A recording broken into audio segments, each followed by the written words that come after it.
Hello, fair listener. Welcome and thank you for following our journey on metagaming by Rum Propelled Gaming. Fair warning, sometimes we are not safe for work, and others not safe for real life.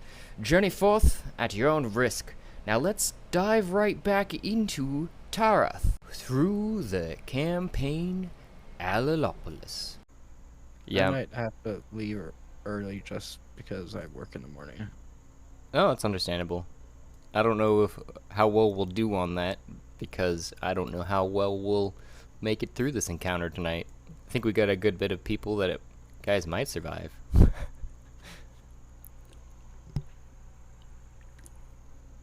Not 100% I on would like that, to though. live to see another day. And with that, the good campaign ends. The bad campaign wouldn't be far behind it, because you guys are getting close to another big boss fight, freeing Loki and all. I try to make them run as tandem as possible, but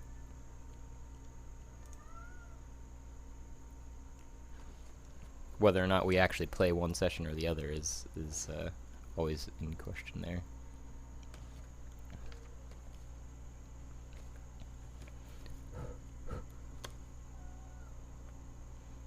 Yeah, we were just talking, though, too, about how mushrooms cure depression for, like, up to 6 months with a microdose.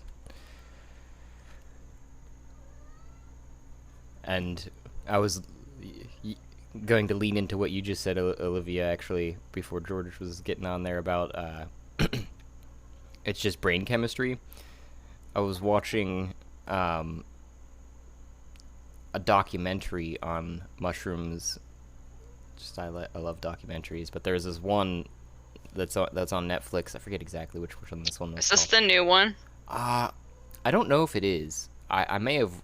I don't think it is. I wanted to watch that one though, but it was a few months ago, probably end of last year almost. I want to say that I'd watched this other one. Okay. And it's about this guy from Ohio that his two other brothers went to like Yale and Harvard, and then he had a stutter.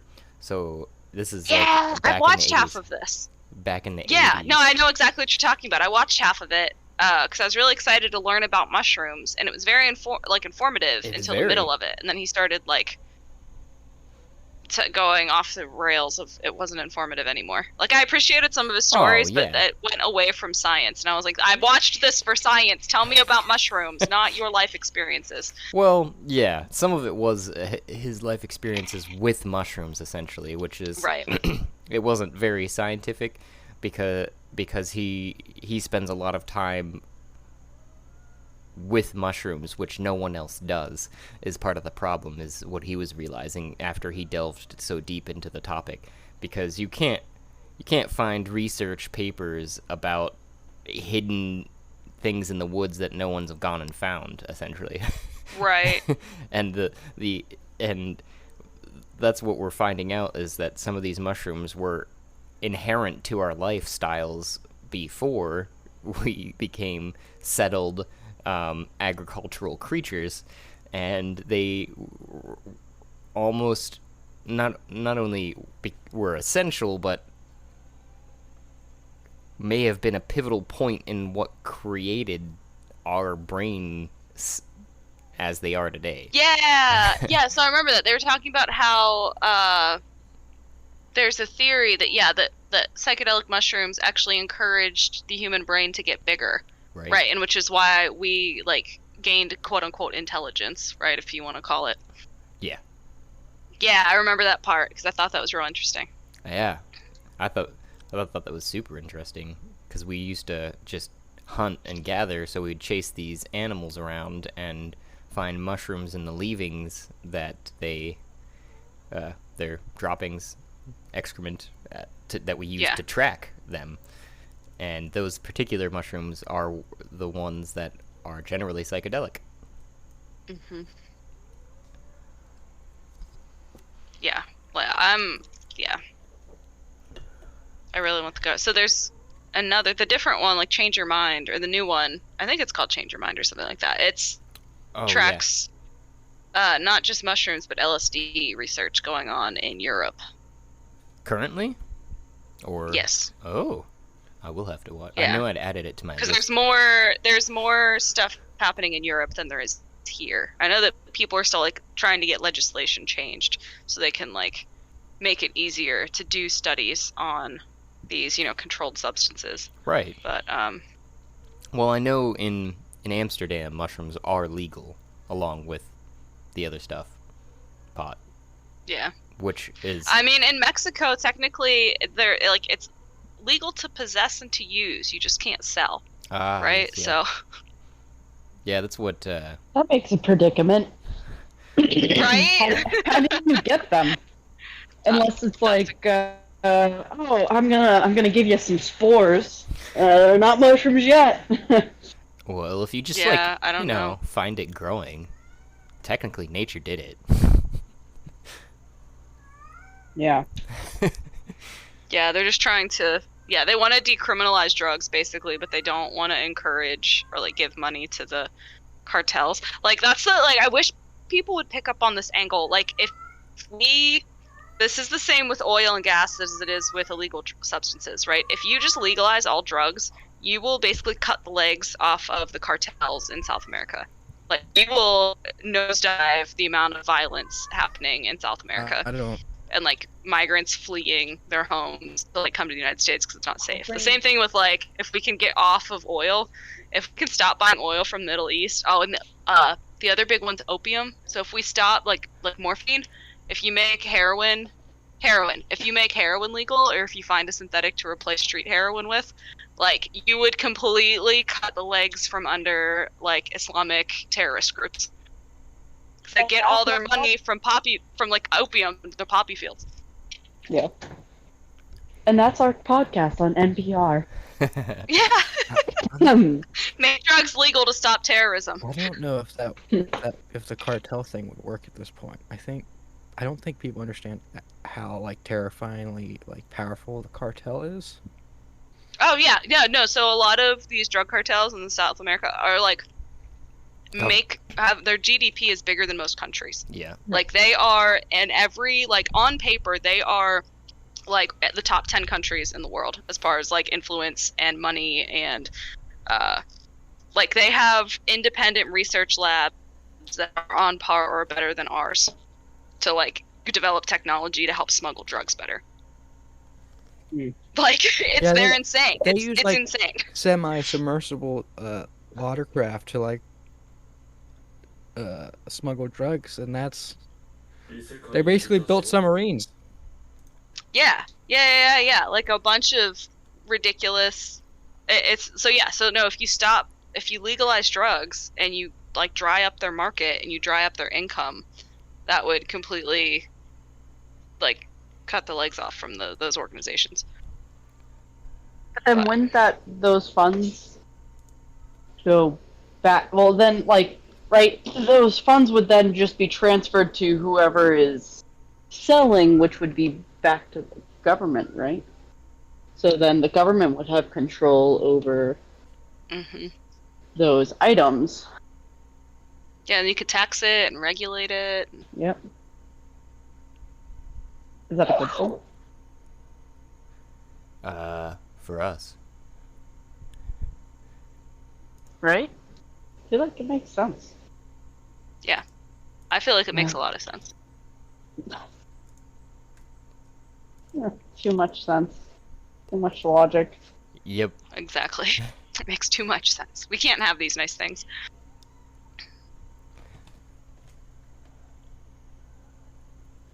How's everybody doing tonight? You know what? You know what also makes too much sense? Using Scribe. Describe? What? Describe. Using Describe makes way too much sense.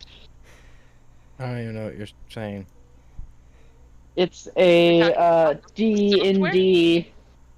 Sorry, what did you say, Olivia? Are you talking about software? Well, no, it's a website. Ah. It's a website to use. It's for D&D stuff, and it has like all these spells and all this information, and if you're a DM, you basically can get free. Well, not free because there's like a monthly subscription, but if you use our what is it, Josh? It's just our name as a code. You can get $7 off the subscription. Yeah. Ooh. So metagaming. And I'm picking up what you're putting down. Sarah, yeah, did you metagame. just shamelessly plug this? Yeah. site? I thought it was a perfect plug. I thought that was that flawless. I feel like it was pretty flawless. Oh, A little well, It was a on the bunch nose, of but- cool things. You get maps. there was You can actually request. It's really cool. You can actually request. You can request maps from them. And or they'll, written like, make them. descriptions. Yeah. Yeah. And some of it, to go back to what you were saying is about it being free. Some of it is free. The nice thing that Yeah. I've found, even from a player standpoint, is like, say you have gotten a new spell. You read through it, you get the idea of how it's going to be cast, but you still don't know the verbal and semantic cues that you want to use. If you just go to their spell list and look up that spell, they have most of the regular player handbook spells in there that have a full-on description of, you pick up your let's just click on one, actually. Let's go to them here. So like, I feel like you had Burning Hand at one time, right, Thea? Let's Yeah, go with my yes. dark, that would clear up soon.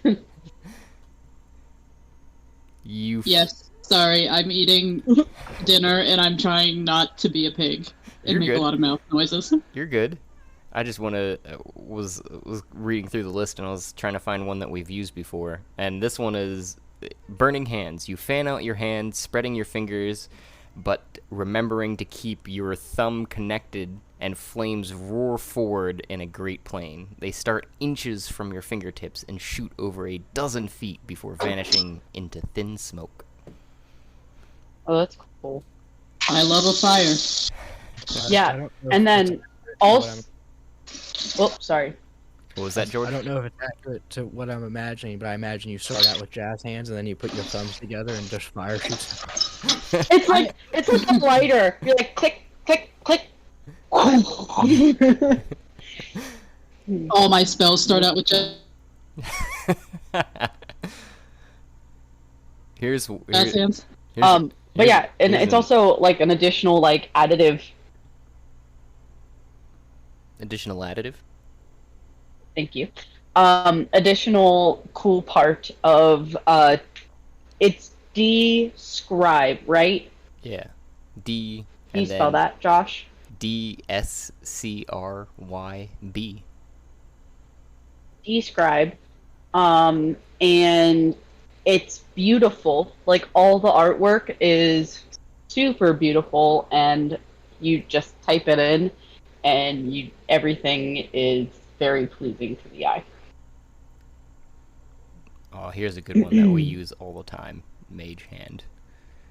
You reach out and an extension of your hand appears, spectral and floating. It bobs away from you, and with every thought, it follows your commands. Just simple things like that sometimes might not come to the mind, but they have your back for it. It's like you have a friend in your D&D campaign. Right. Yeah. Your own familiar that no one else can see. So yeah, that's describe, and if you use so that's D and then capital S and then lowercase CRYB, and if you use what is it again, Josh? Metagaming. Metagaming, you'll get is it 7% off or $7 off? $7 off. $7 off. So did that work? Yeah. Did I do the thing? I did the thing. You did a Okay. thing. You did a good job. Thank you.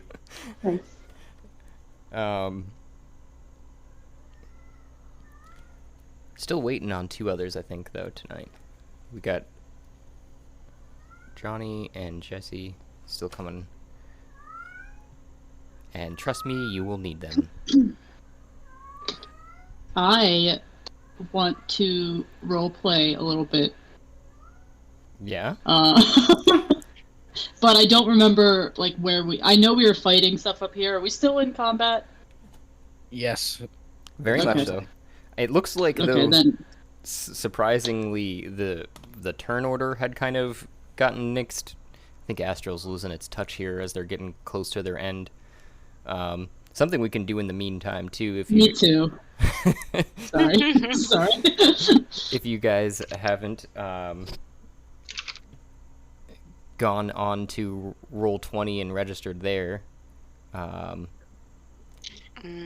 it might not be a bad idea. I'll send that again in chat. I know I've got it pinned if you can't find it, but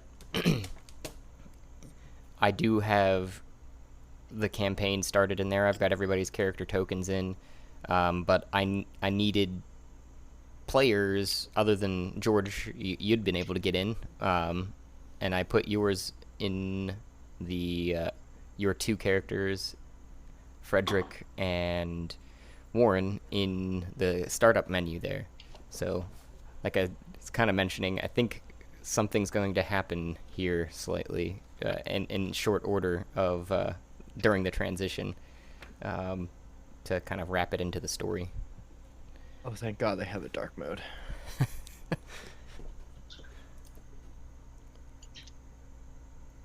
I feel like now that I have a job where my job is staring at the lights hours on hours upon the day. A very shiny one, too, to say the Yes. least. Yeah, but you have a fun, like, filter you look through. Yeah, but it's still... I don't know. What's your Okay. job? I'm a welder. Oh. Oh. Roll 20. You need like blue glasses for this.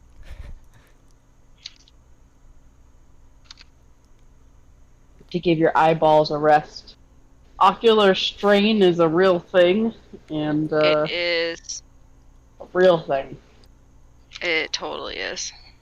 As someone who stares at a computer screen all day long, Yep. can confirm.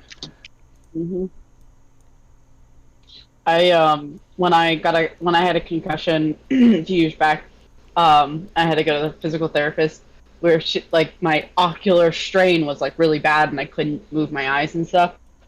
And I made this joke to the therapist. We were talking about something, and I was like, "Oh, their face gives me ocular strain," or something. Like I made some joke where I was like, "Yeah, well, if your husband acts up again, you can just be like, your face gives me ocular strain," and we were laughing really hard about it.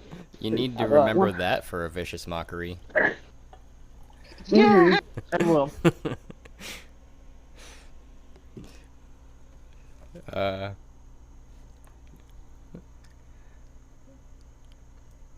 Yeah. I could give everyone the recap. We're 13 minutes in here, and if you guys wanted to roll a d20, I think only Mime and Kat can't receive it currently for the story this evening, and who might want to start with the highest roll giving a recap. I'll give my own overarching recap like I've been doing to kind of help you before we get started. I was gonna actually disrupt, and if someone wants to add their never mind. I'm just roll. Shut up and roll.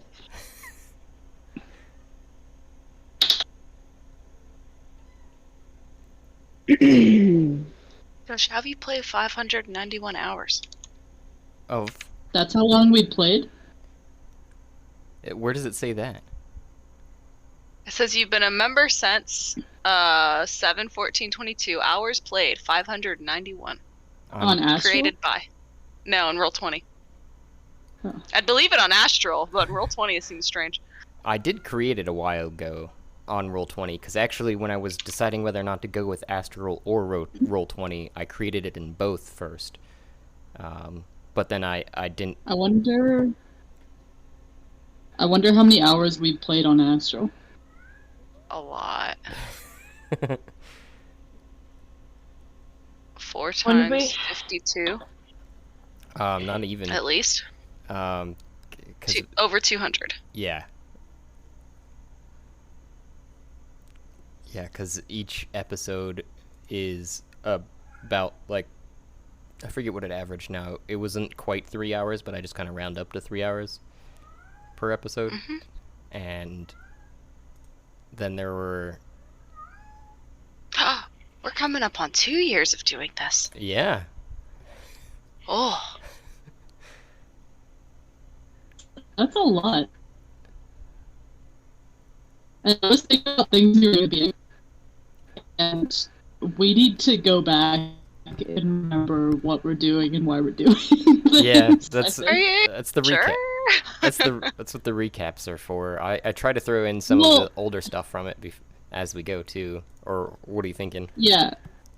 I was just like, so I think before we go into some big battle, there was some things that I think that as Thea want to do. But then I was like thinking back and I was like, okay, well, why did we even start doing this? And like originally, I don't even remember what our plan was like on episode 1. But then we were trying to solve the water problem, and we did, but we never found out why there was a water problem. And that was like the main plot. And the neophytes may or may not have been involved, but we also didn't find out anything about them. We just like murdered some of them and then left. Like, I don't know. Well, I'm sure that... This is the good campaign or the bad campaign? I forget. We're in Alalopolis. Good. Yeah, so we saved Shia's hometown from the neophytes, right? We killed all of them. That was epic. well, and they then still we exist. traced. Yeah, but we like saved the city. But then we came to this castle in the middle of the lava because that's what was poisoning the water and turning everybody into zombies, right? No. Wait. So, water issue first, right? It's the fissure. That happened. Yeah. We met my Over enthusiastic brother. no, the goddess that gave us all boon. Mm-hmm. We got the boon water. Oh, yeah. Zenith. We Right. put the boon water in the well. Everyone drank and has been healed. There was a tree involved. Never Yes. found So- out about that. We found out about the tree, but we ended up we found out about Gargant being attacked. So then we went to Gargant, and then we saved Gargant from attack, and then my guide, my old Teacher, essentially. Shia's life teacher informed her that there's a fissure that's causing more issues. And so we went to before we go to the fissure, Thea finds out that her home is also next with issues. And then we go to the fissure to figure out how to close it to assist, to help end the evil. But then we're now climbing the tower to get cake. We've just been in the fissure for an entire long literal time. year. And I have to admit, I have not taken notes in a long time. But the last notes I have written... Yeah, Have we been in the fissure for a year? Halloween opened up the fissure. Oh, wow. Yeah, that was the So- beginning of the fissure from Torin. Shia's teacher had informed you just after Samhain, the night you guys had actually spent a night partying at Gargant, just at the gate after you'd saved them too, from the neophytes, because that was the traditional time to do so, which is when the spirits would walk among people, and you guys saved the turnips, which were under threat as well. Yeah, the turnips. To I just help protect the town. in my notes I have things that are like circled 4 times that don't even make sense. Things that Thea thought were really important that I just walked away from and never looked back. Like, I need to go get my notes, but there's some mention of my mom somewhere in my notes, and I think it's like circled with like stars, and it's like, come back to this, and just like nothing. That tree is in there. So that's probably on me, but I think there's some things that I walked away from. Well, no, we totally got distracted by the Fisher, and something that we thought was going to be like a quick in and out kind of thing has turned into like we're now walking through the gates of hell and exploring it. Like total badasses. Hey guys, by the way, I didn't finish off the sentence that I was trying to send into chat, which was roll a d20. Yeah, sorry, I was doing yard work and had to get a shower. Oh no, I get it. I'm sitting with still no AC at this point, and I'm sweating. Yeah. Oh my Oh, god. I'm so sorry. That's not. I grew up like this, honestly. This is like normal. It's preparing me to do hay this weekend, which I got informed that it's supposed to be 3 dry days this weekend, and yeah, I'm gonna be doing hay. That's your forewarning there, Cassidy. If you had time and wanted to do that, help? if you have time and want to do it, it is not something that I would ever force on anyone. It Yeah, is pretty Saturday. rough. I never mean, Wear help long with hay. pants and long sleeves. At least I can bail. Don't tiss. Thank you. Okay. Sorry. That was well timed. We'll be doing Did it pretty someone much. Drop a. Sarah, you have no room to talk. What? All you do is make puns. No, I was about to say, did someone drop a sheep and a drum and a snake? Because all I hear is boom. There it Oh is. my god. I was gonna pun off your pun. I see you got a 4 there, Thomas. Yeah. Oh, side note, there's new free dice on Beyond. Ooh. They kind of Okay. look like What are they? I don't know. They're like brown. They kind of look like the rings inside of a tree when you cut it down.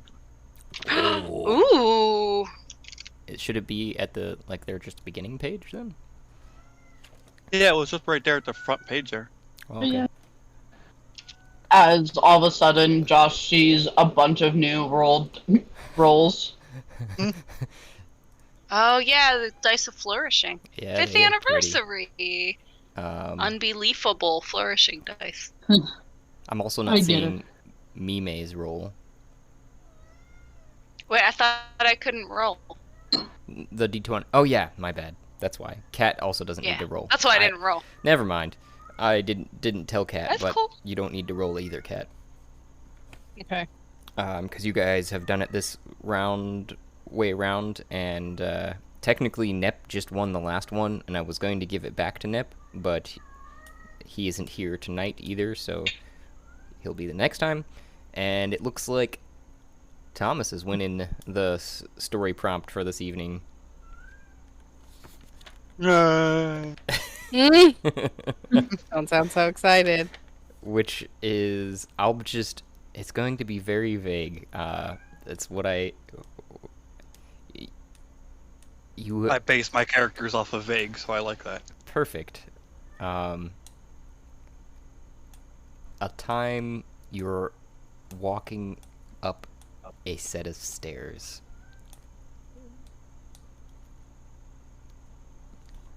Alright. I'll think on it. Okay.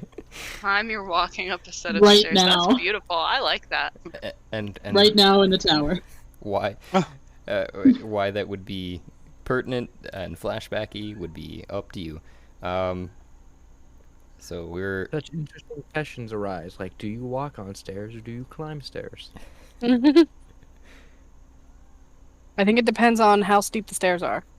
And how drunk you are.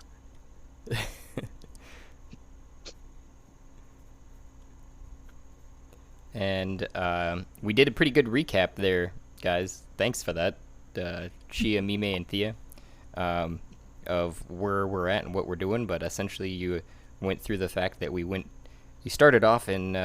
I'll start back even farther than my recap I've written says, which is you started off this grand adventure in Babylon, and in Babylon you had all met and hadn't ever actually been to the city either, been brought there by a table for the most part, and stole a ship to go help Shia's people who were suffering from a sickness, and found that the best way to do that was through the Crystal Tower, who there was a goddess there that knew many things, and we were advised that direction from other folk. And upon getting there, you traversed the tower, met Zenith, gained a boon for most of everyone, and one of those being the cure for your town there, Shia, and you eventually made it back to Gargant after traversing the sea yet again, that you'd use to get to the Crystal Tower, and you had to go aground actually because you'd run into a giant tentacle monster, which squids and octopi had been attacking you ever since entering into the King of Babylon's palace, and they tried to eat a ship, and Idril killed apparently a princess on accident, and that's one of the things that had transpired that you found out much later, and you in Titty Sprinkles, which is the town you ran aground of instead of Gargant, aptly renamed from Tiddlywinks, which you would gain the ability to rename after saving it also from the same sickness, and you had almost found out what was causing the sickness when you'd gotten into a cave, and whatever they were had escaped through a teleporter of sorts, the pentagram on the ground. And you're also recalling that at this particular time, because Shia, as you're rounding the corner of these stairs, you're seeing a large red pentagram on the ground. Great. That's right. I went invisible, and then my invisibility just failed. Thea still rounded the corner, but was able to survive the attack, and now I am still invisible? No, Oh no, Mom. You started attacking too. You'd attack that knoll in front of you, which I think also And then dispels. that undoes the invisibility. Yeah. Uh-huh.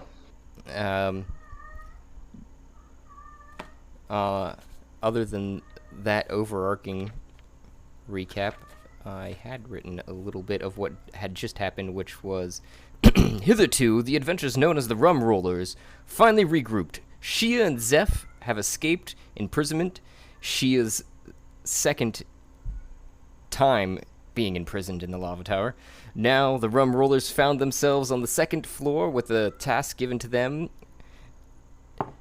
and from Lono and Shia's tutor Torin, to close the fissure in hell. Now they stand on the fourth level of the tower, supposedly the last where the stairs end, and face what evils might lay ahead. And reminder. Also, there was a bit of some. The top of the. Sorry. Go ahead, Sorry. Josh. There was a bit of some others that I should have put in there too, which is that Shia had found a way to store friends who aren't currently conscious in this campaign, which is actually where Kat and Flint find themselves.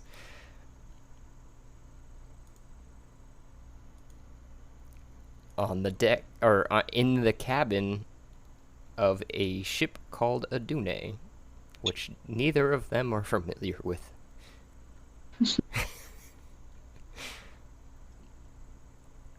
When did Flint come into this campaign?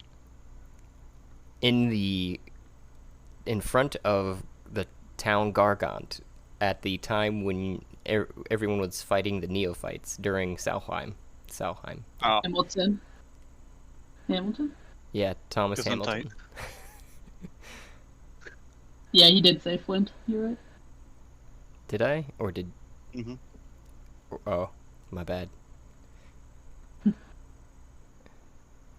I definitely have your voice, Johnny, as Flint in my head, so it was... Oh. It's like a... What's up? Can I What are we playing interject? right now? Astral. Okay, I put just making sure. the Roll20 in there for anyone that has a second to get in there and start making a profile so that I can start dropping characters. But you guys, I was going to start with Hamilton and Kat, who are waking up in a room because this, the room. yeah, this would have been happening as you guys had gone up the stairs and were fighting, is what I figured.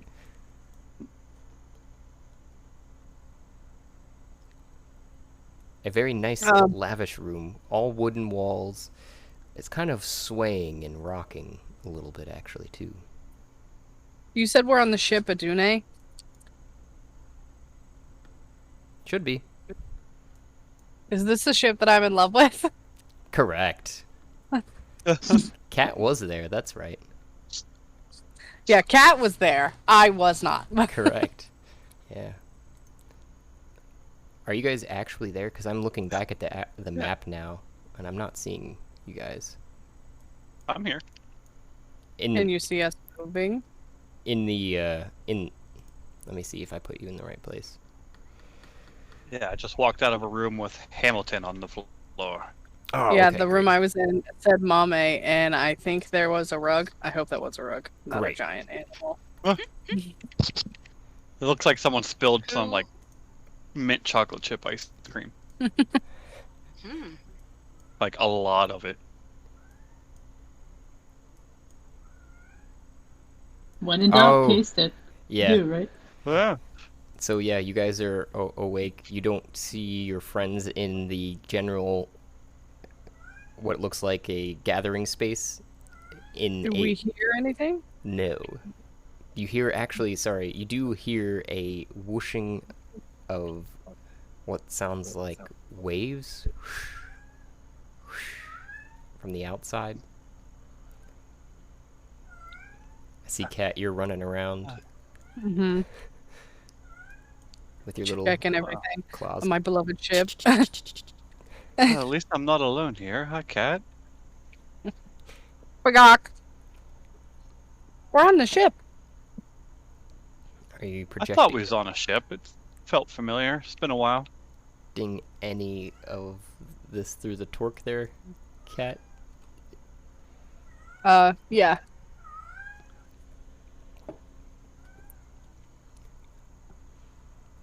To everyone or to just Hamilton?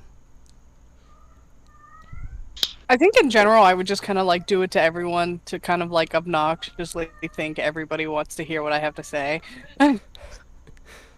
So,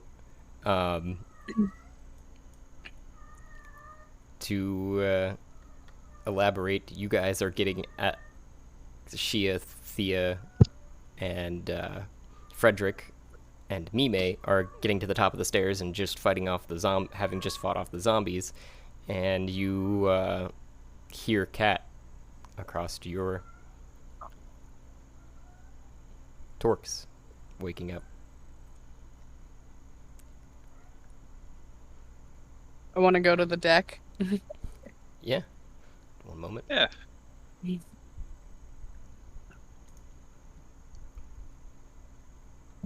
Inspect my beloved ship since I'm guessing I haven't been on it in a hot minute. Oh yeah. It's been months. I missed you, ship. So I guess it would go without saying that you're the top and the ship is the bottom.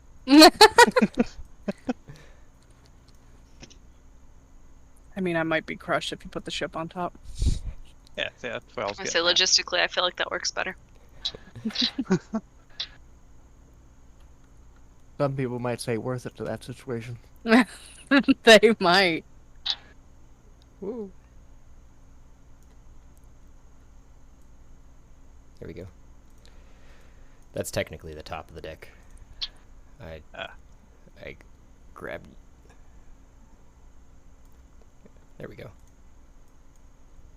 But you guys can see as you get onto the main deck from the cruise corridors, a nice beach, a perfect 72 degrees, a light breeze blowing,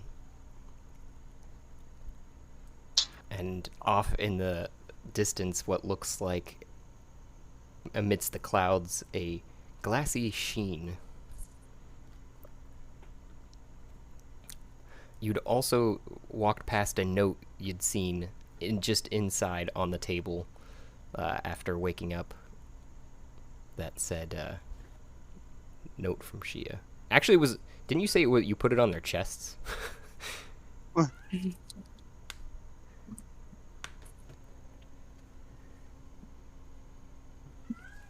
You're muted. Yes. Okay. So yeah, you'd woken up with, you're looking around and you see that on, you look down and you go, oh. Bagak, there's a note. Oh, I see. And that note, if you are reading it, Yes. Yeah. you are here with a friend in a safe place, and Shia placed you here and will check on you in a day. But you guys did hear, like I'd said at this time, Cat through the Torques, just FYI. I'm gonna read the note and just through the torch to everyone, like, where are you guys? Why are we on the ship? Josh, how long has it been since we put them in there? For you, it's been like maybe an hour, maybe 2. Okay.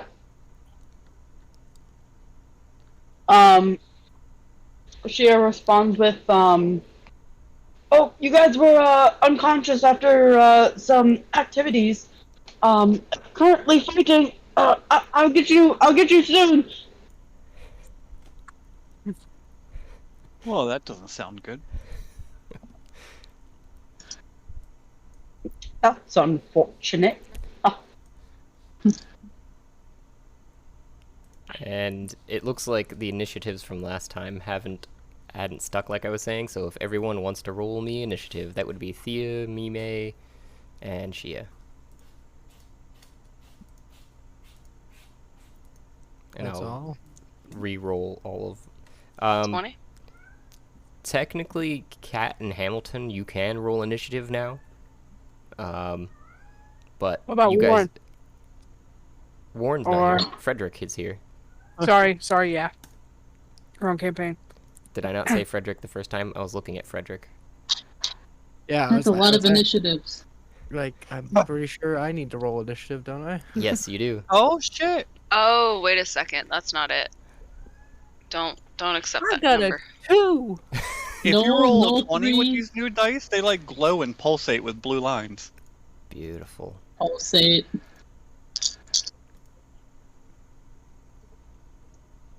How? Magic, that's Ah. Man. Okay, yeah. Jesus.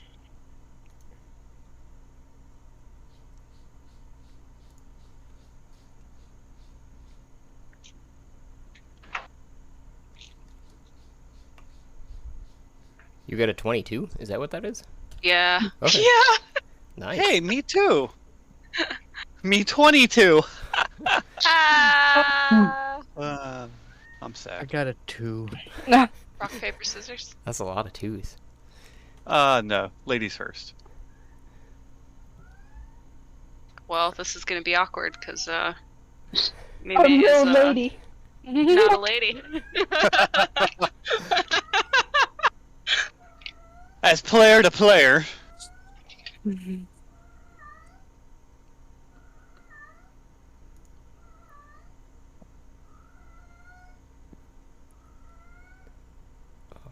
Babe, you can't just say that. It's rude. Hush with your axe wound over there. Axe wound. Yeah. It's like his favorite term.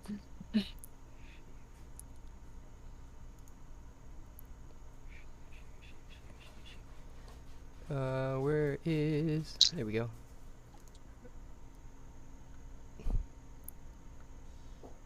Seven.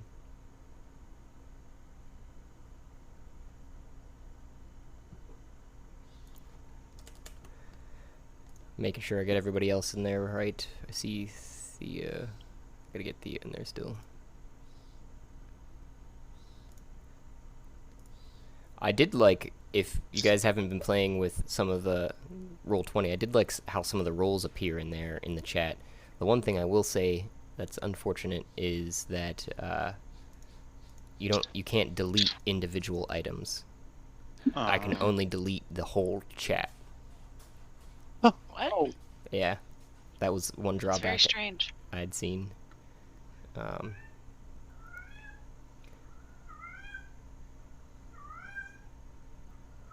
But I also fixed your sword, by the way, the crystal sword. If you see that, if you scroll up a little bit, Shia, you can see what it should look like now, and it looks even cooler in Roll20. Actually, I was testing it on both. Just above today's rolls, it's a roll that I rolled specifically. It says Crystal Sword of Zenith, and I fixed it in your inventory too. Yeah, it looks cool. Thanks. Mm-hmm. I think I got Frederick's Fist of Helm in there too, so it should work. Yeah. The Warhammer that's got a wiggly bit in the middle and can't kill people without them being undead already. So, it looks like Mime's going first, though, at this point in time. Alright. Unless there was going to be some more debate upon who the 22 should be, which, as of what I understand too, Thomas, I don't know what you're going to be doing anyhow on top of the ship. Yeah, there. I'm not even in the combat, so Yeah. I'll make them go first. Okay.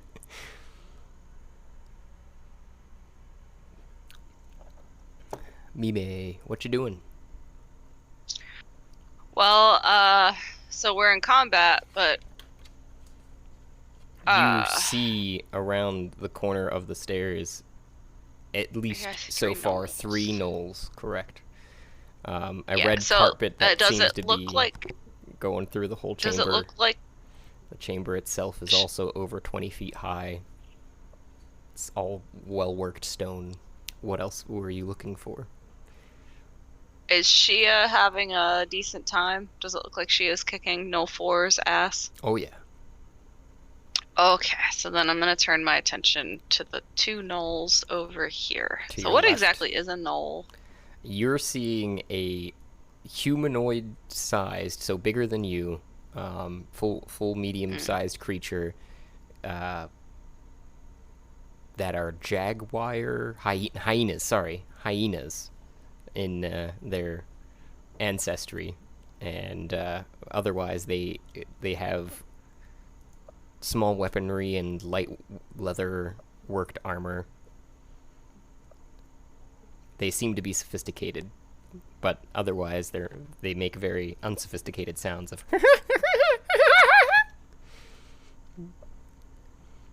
Oh, so they don't speak common. I can't talk to them.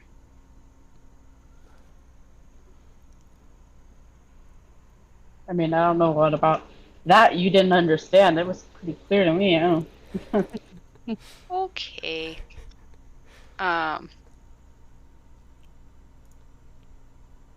Well, if you look in D&D, or yeah, D&D Beyond, I got a 14 to hit.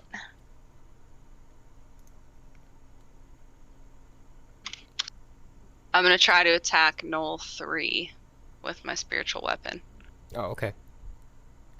14 to hit.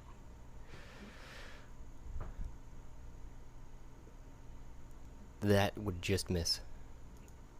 God damn it. I'm gonna have it be in the shape of just an arrowhead. Not a full arrow, just an arrowhead. And launch it at Null 3, but apparently miss. And So it goes wide. sinks into the shield, actually. So it goes true, but it sinks into the shield that it's holding on its left arm and seems to dissipate across the leather shield that it's holding.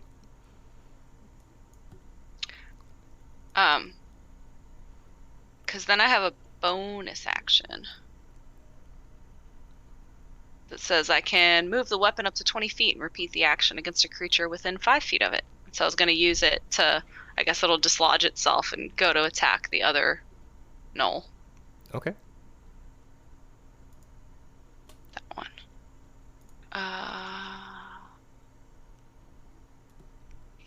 And we will roll again. That's a 24 to hit. That'll do it.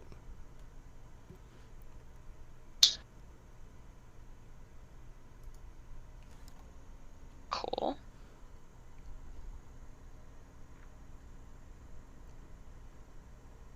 And 7 damage.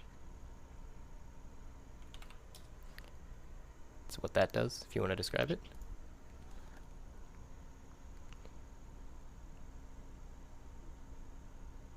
Or I can.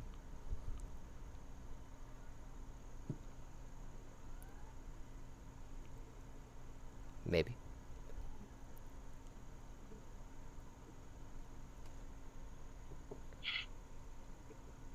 Me may? Did it update? Yeah.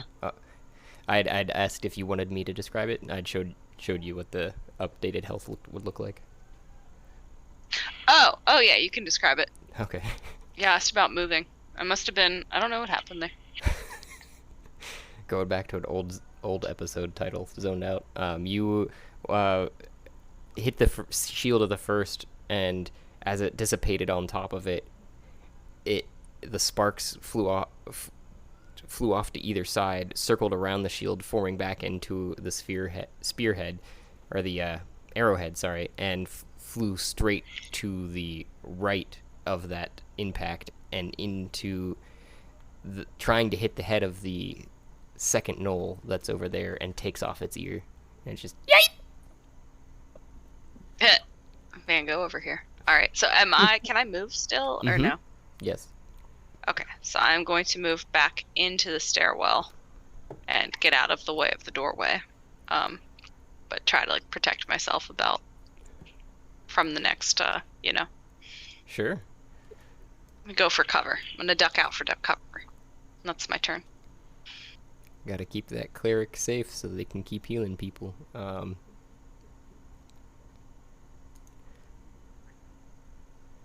And Knoll 4, off to the right of the stairway where Shia is, lunges in with a spear towards your belly with a 16 to hit.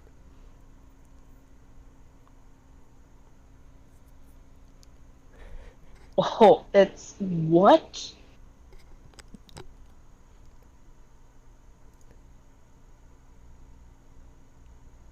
Lunging. That does not hit. So I'm trying to figure out why my armor class is 20 right now. Because you're Don't question it. You're a dragonkin, who have natural armor classes as well. Fucking touch me!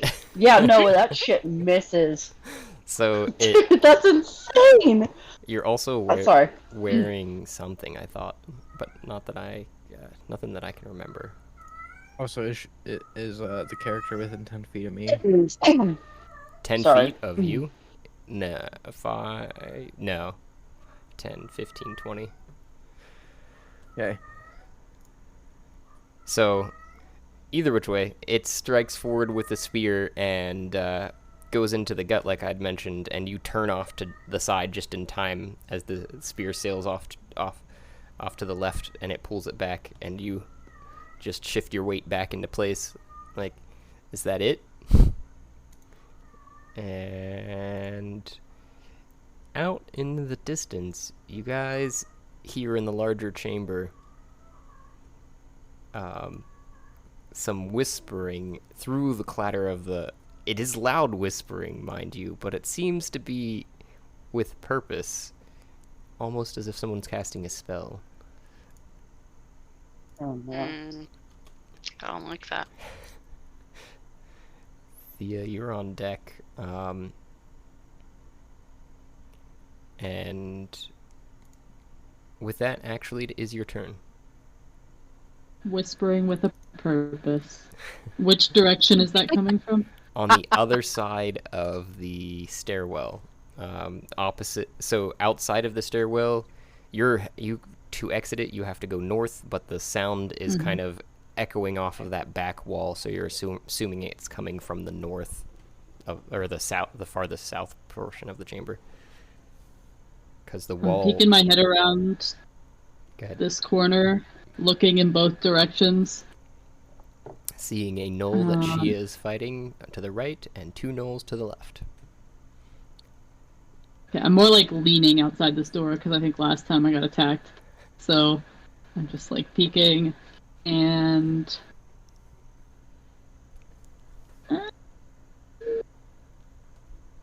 gonna move a little bit so that I can cast Thunder Wave on Null 2 and Null 3. Okay. At second level. Let's not get crazy. Okay. So a 15-foot cube originating from me, they have to make a Constitution saving throw. 5, 10, 15. That would work. Wait, I'm walking forward more so that she is not in the cube. Thank you. I was like, 10, 15. I'm a good hit. No, I would have made sure of that before I did it. Imagine dodging a spear from your enemy and then getting hit with a spell from behind you from your... Oh, man, I screwed that up. Getting hit behind you by a friend. I'm like, oh! Did you move forward? It doesn't look like it on my screen. Yeah, thank you. Okay, that works. And there is a verbal and semantic portion of that. I don't know what you want to describe for that, or... Jazz hands! Nah, I'm just gonna yell, eat lightning, and do some of this, and then lightning out of my hands in a 15-foot cube, and they have to make a 16 DC Constitution save. That's a nat 1 for 4. And a 7 for the other one, so neither. Okay. They're gonna eat lightning. And shit thunder. Correct. Okay.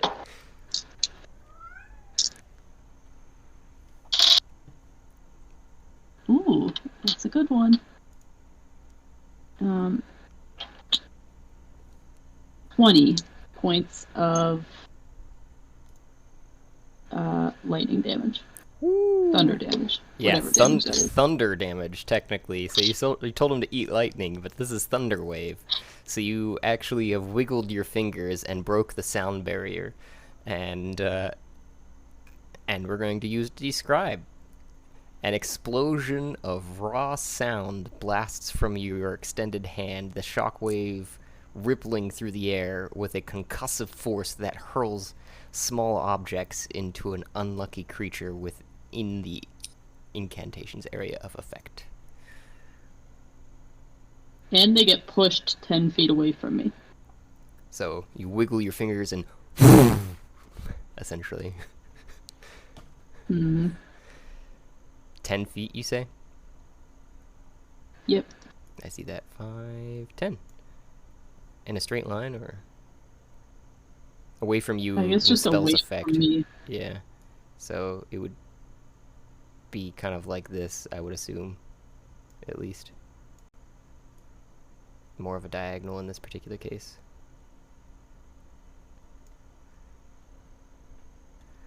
Oh, there's some shit happening in this room.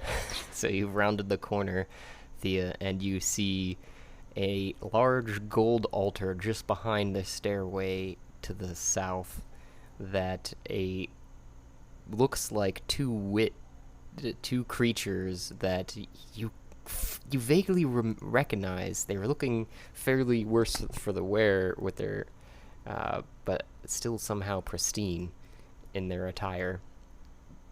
And Wait, who do I recognize? you don't see them. Never mind. You do Okay. see the altar, though. It's hard. Oh shit! It's hard to tell from that particular angle. I have to Okay. click on each individual character. There we go. But you will. Okay. Oh, Foreshadowing. No. If you're done with your turn. did they both? Yeah, did they both take 20 damage? 20? Oh, they went down. If you want to describe how they died. They died? Yeah. You. I guess. So. I wanted there to be lightning, but I guess. I want their heads to explode from the concussive force of this thunder in their heads. So that's exactly what happens. You look at the two gnolls. Oh, that was the wrong gnoll over there. Oh, well. Oh, that worked. Control Z. Thank you. I love Control Z. Control Z is die. You wiggle your fingers and out around you, and as the gnolls get pushed back, they stand there, just chattering away as they do. And they look at each other for a second as the shock waves resound before their eyes start to bulge out of their head, and their head starts to expand slightly before you hear a nice soft from their head, just and the gore that's surrounding them for that same reason of their head being gone.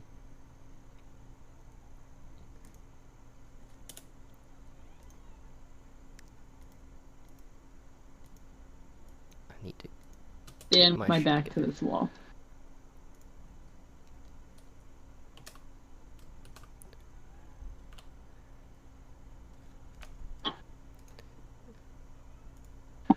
That one was not right. This one was down here.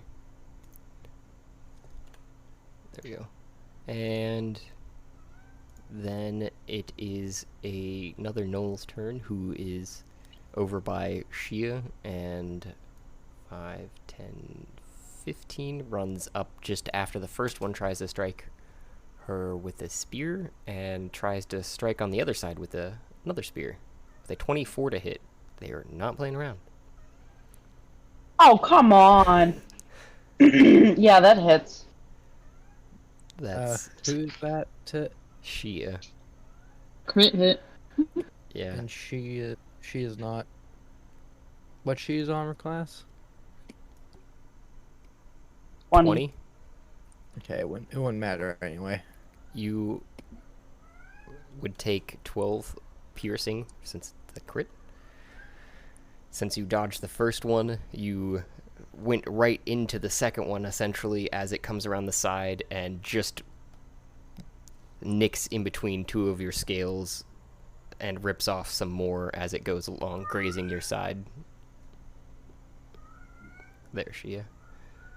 And out in the chamber, everyone hears the cackling of what sounds like a larger gnoll, because the sound is deeper.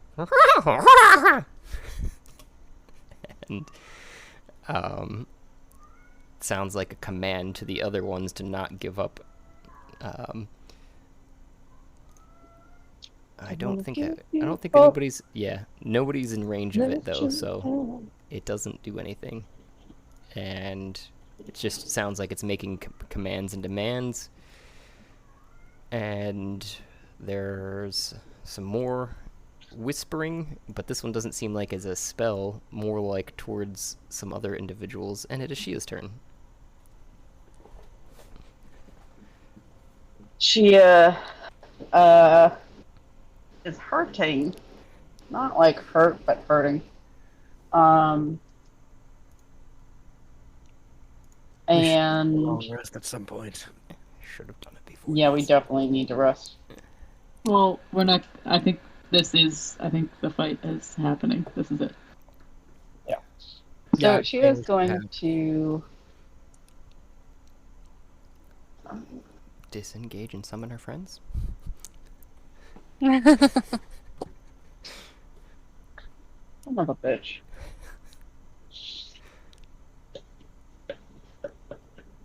Eldritch blast or disengage summer her friend. Shia would disengage. Okay. Fine. Shia disengages. Barrel rolls. Ooh, barrel roll. 15, Barrel. 20. Heads in the stairwell, steps back, kind of down the stairs a few. And then takes the plate out, Mm-hmm. gives it a spin. And a portal opens on the deck of a Dune. All right. And Chia does a whoop, whoop, torque command and said, "Hurry up! Come on! Go through the portal!"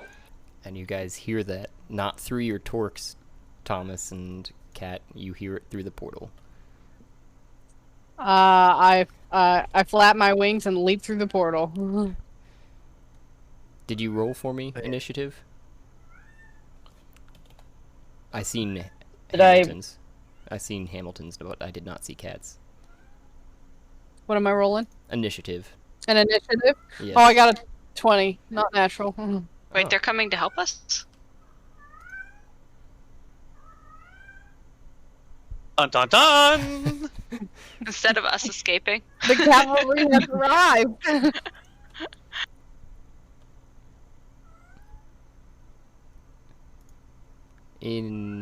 As the turn orders go, I gotta put you guys in here.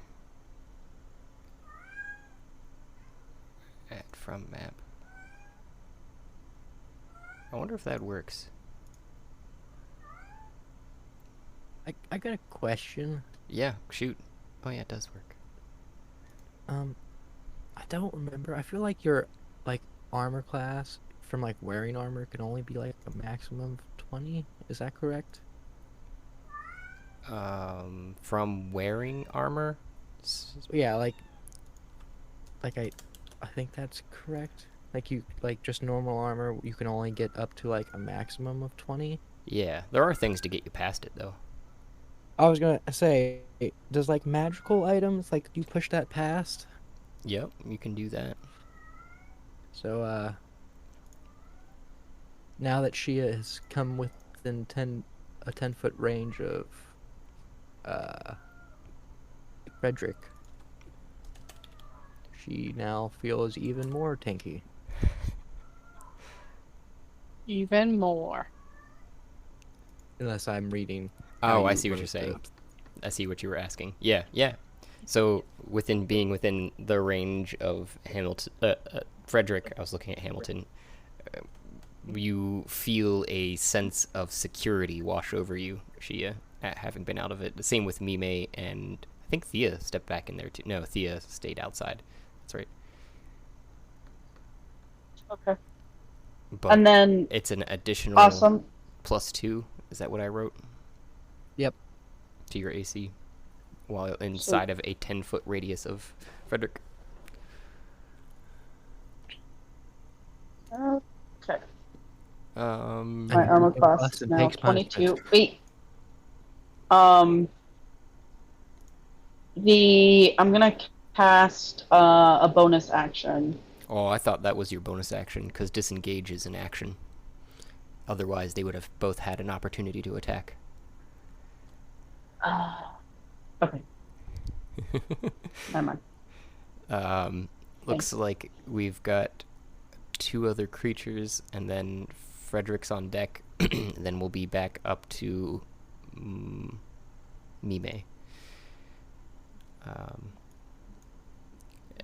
The combat's up for you guys, right? You can see that? The initiative order? Yep. Okay. Yep. Why am I so bad at rolling initiatives?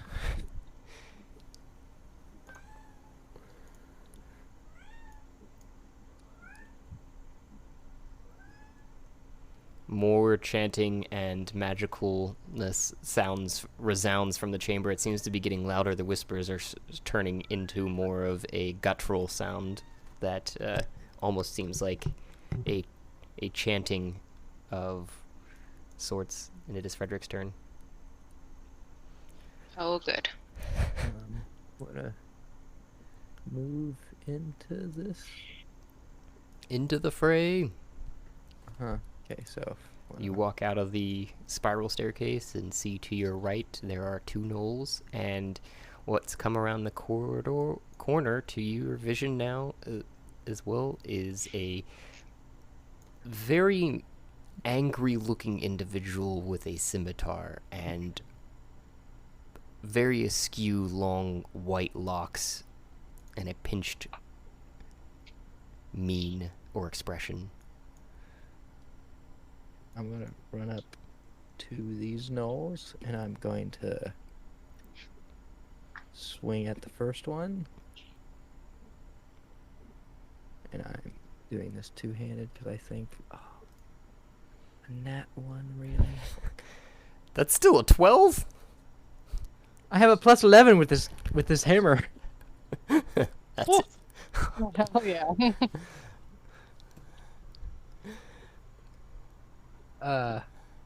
Well, I guess I'm going to use my extra action, extra attack in combat, and swing again. Come on, please, good rolls. Yeah, because the first one definitely didn't hit. And a 15 just hits. And that does 17. And that's to Knoll 1.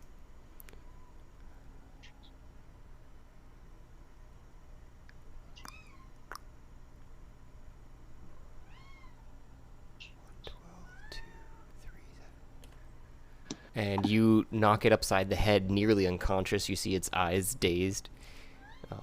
The first one, though, you run up to, and as it had pulled its spear back already after Shia had barrel rolled away, it held up its shield, and you just off of it first before redirecting your second attack and knocking the second one almost unconscious. Anything else?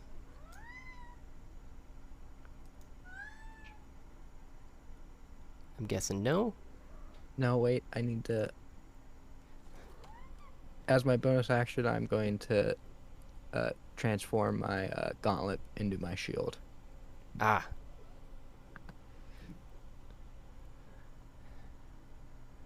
And then that will be it. it is Mime's turn, with Hamilton on deck, literally looking at a portal from Adume. A ship that you haven't known about before. Okay. So I'm gonna tap on the torque. I'm gonna be like, does anybody need healed?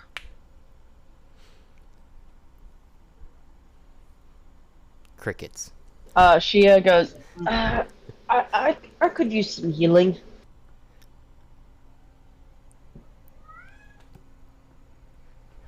Frederick says, I am enduring.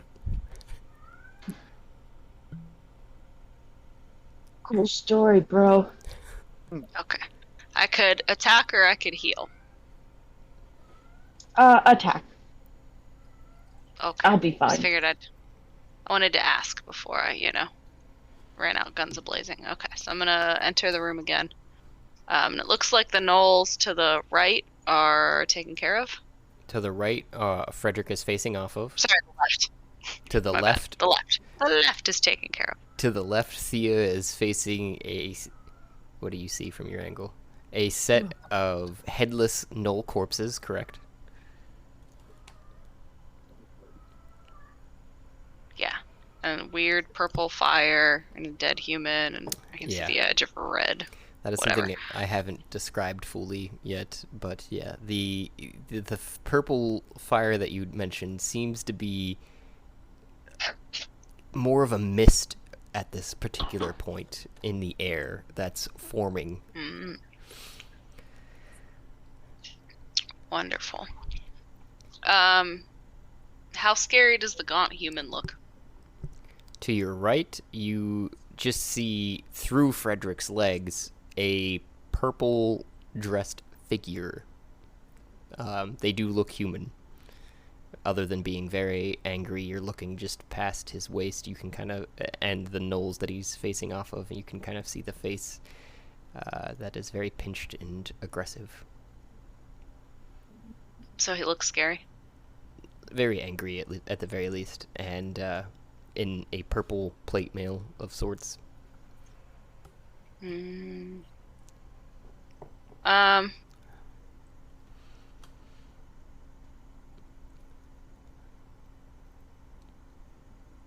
Well, then, I'm gonna attack that with spiritual weapon again. Okay. I'm rolling. 24 to hit. Ooh, pretty sure that hits. Yeah. Mm-hmm. And it does 6 damage. Okay. What type of damage is that again? Isn't that radiant? That's what I'm looking at. I don't... I'm very confused by the, like...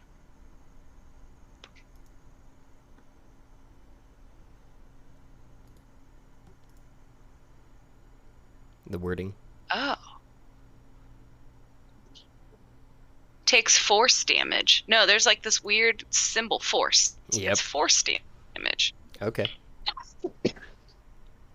Right? For... You said... I'm just gonna have it take the form of like... Oh. Can I have it take the form of a piano? And it drop on him from above? Yeah. It's... It falls from above, and it looks up just in time as it comes slamming down onto its forehead, and it looks almost as if you're seeing, as it's coming down, with this angry face that it's making, it just headbutts it, and the piano breaks in half and falls to the sides before it dissipates. And then as my bonus action, I'm gonna move it to attack Null 4 as well. So the two sides of the piano can, I don't know, turn it into something else. Because I can move it up to 20 feet and hit again. Sure. And that is 9 to hit. Oh, that'll not hit. Okay. Well then, there you go. So the two halves of the piano kind of just fall off to the sides and start to reform before it looks like you step back too, so they start to reform, and I don't know what form they would take. Let's be your intent for this. It's cool. They can just be the two halves. They don't have to form anything. They're still heavy. The two halves go forward and land on either side of the knoll, as if it were trying to be a still whole piano as you step back. And that's why it misses. Yeah. It's broken. Yeah, and I'm gonna step back to like me and Thea like to strengthen numbers, waiting for what happens next. I'm not really sure what's gonna happen next, so I just want to be away from the creatures that may attack and get closer to the creatures that are already dead. Mm-hmm. Then And it's that's my turn. Thomas's turn, and Cat's on deck. Right, I'm gonna look at this portal here, knowing that everyone's on the other side, waiting for us. Let's look at the cat and, well, wish me luck. Grab me! Bagog! I grab cat and jump through the portal. Okay, that is your action then. Yep. All right. Did that work? Yeah. Now I gotta get Cat over there still. Sorry. Excuse me. And right in front of you, Shia, where you'd placed the portal. I have to move him a little bit forward, yeah. Step forth Cat and Thomas.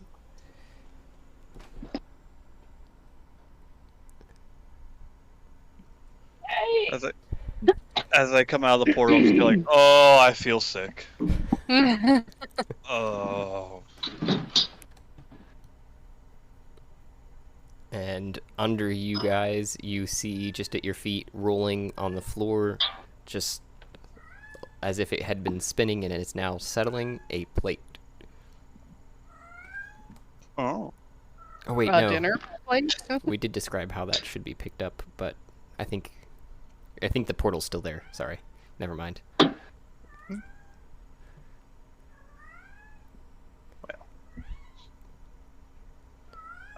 So- that'll be my turn now that I'm here, and that was my action.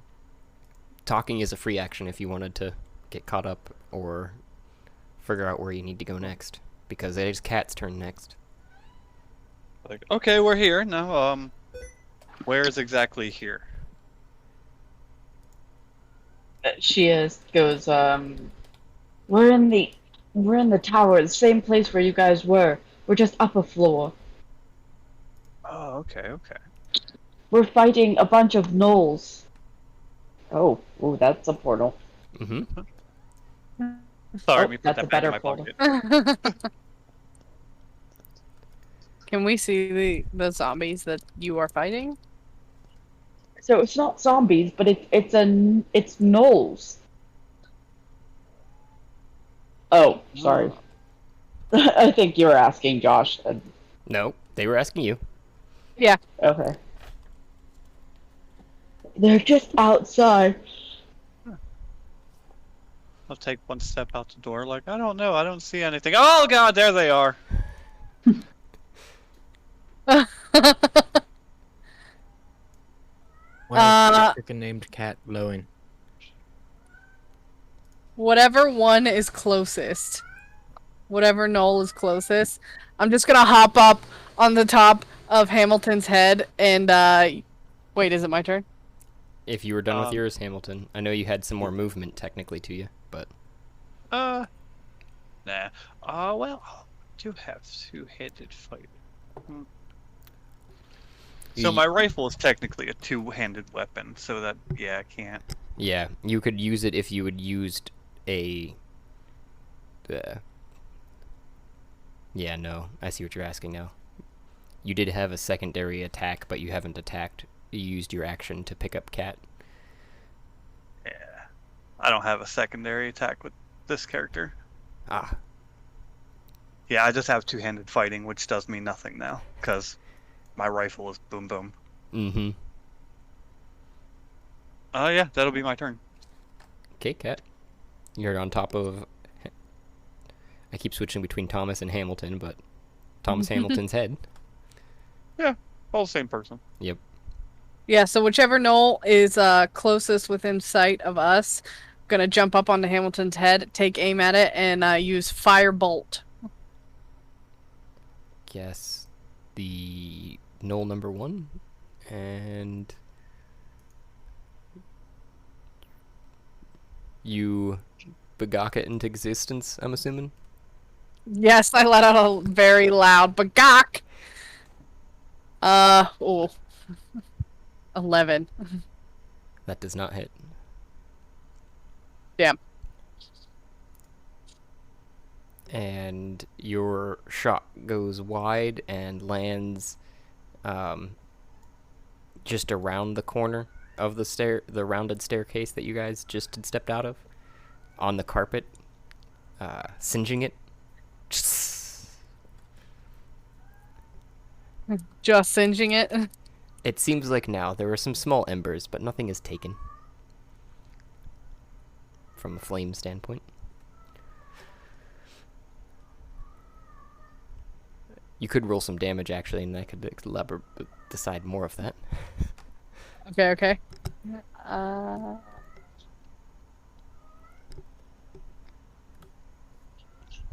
7. Oh, no, 17. A goodly portion of the carpet burned away to your right, Frederick. But it does not look like anything's aflame. It looks like it is very close to being aflame, though.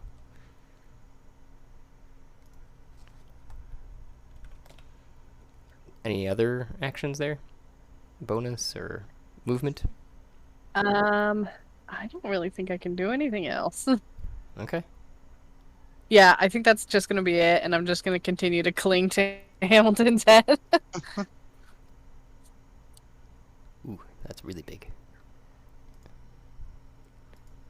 Then it would be Null 4's turn, which lunges into trying to strike Frederick with a spear. What? Yeah. Gesundheit? That's probably my dog barking. Sorry. Oh, okay.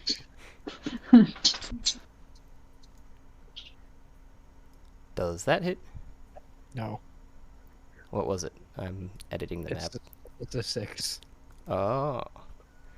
So a 6 definitely does not hit, and it just, as you call forth your shield on the right side, I think you, or is the gauntlet on the left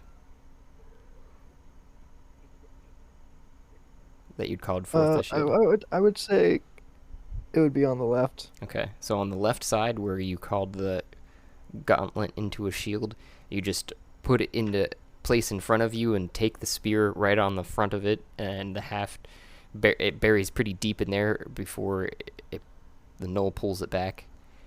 It's not wooden though, even though I'm looking at some wooden shields here as your character token, so that's where my brain was at for a second. But it tings off the metal of it and it pulls it back.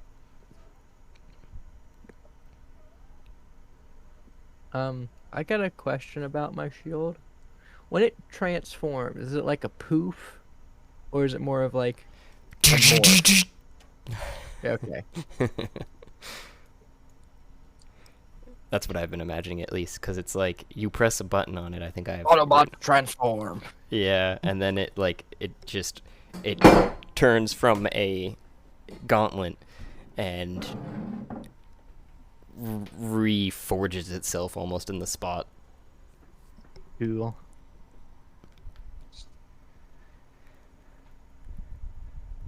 So then we've got, nope, got that. Come on, doesn't let me do it from the top. I was doing there was like a quick motion way. There we go. Let me see here.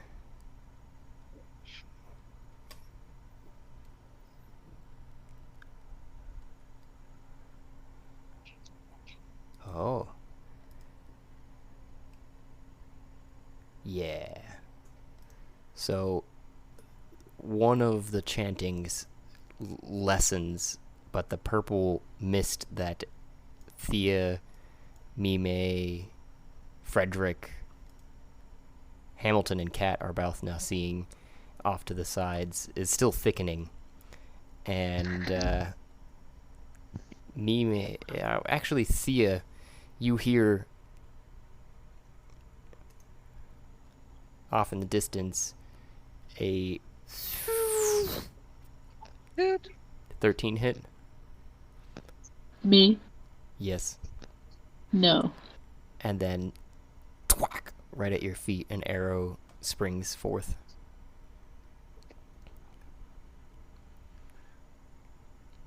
And then it is your turn.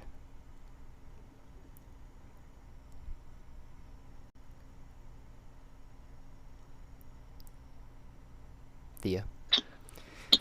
With Yeah. Okay. Shia on deck after some other individuals. Okay.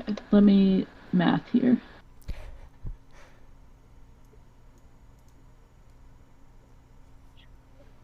Shia on deck after Null Pack Lord and God Human. Okay. Oh, they'll go fast. Don't worry. Thea sees Human 2, knows that Human 2 shot the arrow. Oh, you can see that far. Yeah, you can. Yeah. I mean, it is far. They're just 60 feet away, so Thea's gonna panic cast Hold Person on Humanoid 2, who's just within range. Okay. And they have to make a Wisdom saving throw. 20. Dang, they wise.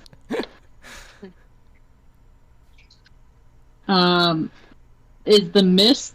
Can I see through the mist, or Yes. is it like opaque? You can see through it.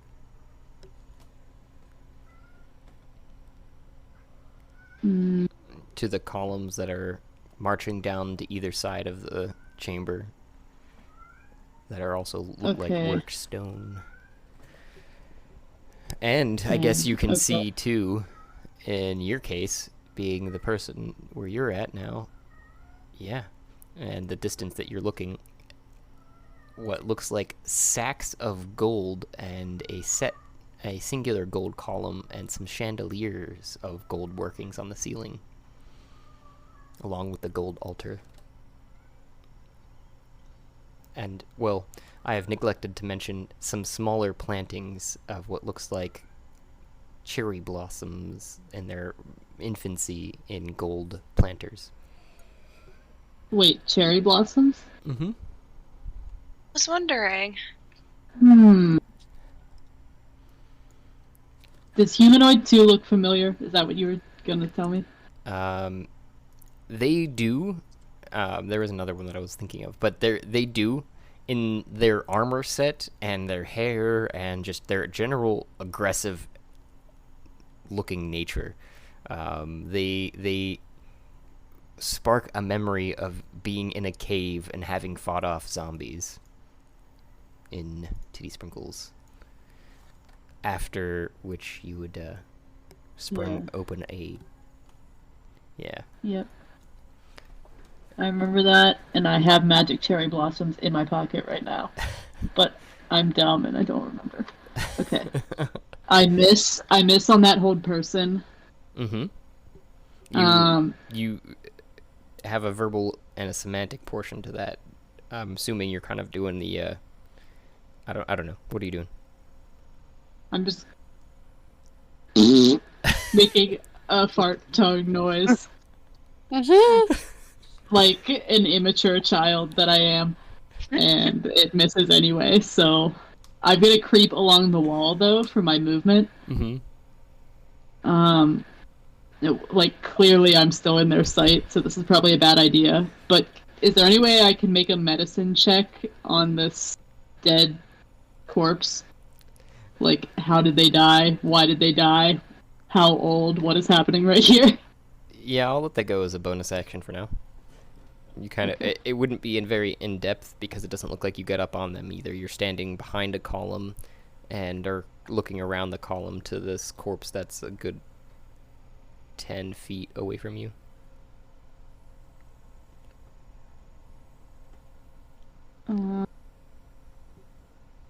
It's an 11. You can plainly see that it has been sliced and gutted and then what looks like partially eaten.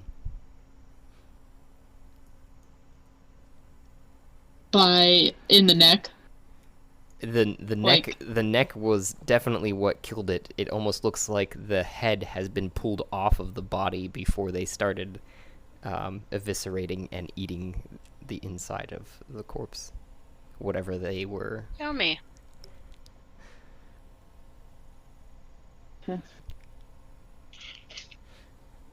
Cute. Then you done? I can't do anything else. Just making I sure. did it all. We've got other Knoll here.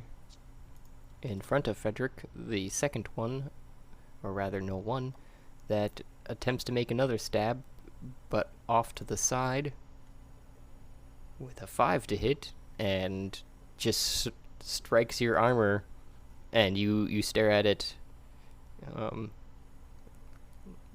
That'll be the last thing you do, essentially, in your eyes burning there. And Thea, you see, finally, now making it to the spot where you were at behind the column to the far left of the chamber, a magnificent cake centered on the altar with What? another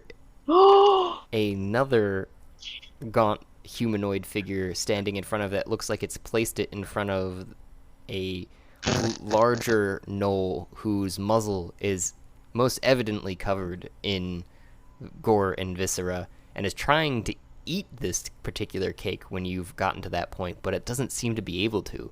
It seems to listen to the gaunt human who is standing there angrily talking to it, and then the Knoll's trying to blow out the candle that's still alight atop this cake, and it is not, doesn't seem to be working. And they're just arguing back and forth, and it's Chia's turn. Oh my gourd. Okay. Is the portal still up and Yep. running? Yep. Okay. So I'm spinning it on my left finger. Incorrect. Um, The portal. No.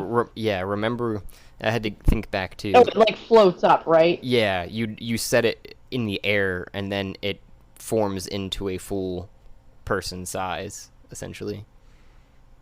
In front of you is what we described, and then to pick it up, you actually had to like grab the edge of it, and then it would turn Okay. back into a plate. I remembered that, but I had forgotten. So it essentially never stops spinning. I don't Okay. know if anybody else So, has caught that beautiful I analogy, grab though. the edge Mm-hmm. and put that back in my pocket Sure. and move forward. Whoa, what's in front of me? What is that? Is someone blocking the doorway? Yeah, Am I that- able to get around him? That would be Hamilton and Kat, and it'd be pretty hard for Shia to get around them without. Yeah, I wouldn't be some able to get aggression. around them. Okay. Shia big. So, note next time, don't block doorways. Second, I did that I'm one. going to cast Cure Wounds On self? on myself. I couldn't like shimmy a little bit to one side.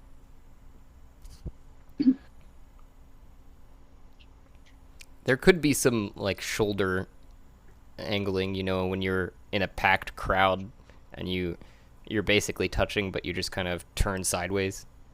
Yeah, a little crab walk. I can shimmy off to one side for her to get through. Do you want me to, like, roll something? Get past him? It depends upon what you're trying to do after that, I guess. Like, are you brushing past, or are you just doing that? I would say there wouldn't have to be, no. Generally, unless you're really shoving or something of that nature? Just No, like... I just want to get past him Yeah, to go back and attack the gnolls. yeah. Okay. Awesome. So I get past him and go around beside Frederick, and cast Eldritch Blast.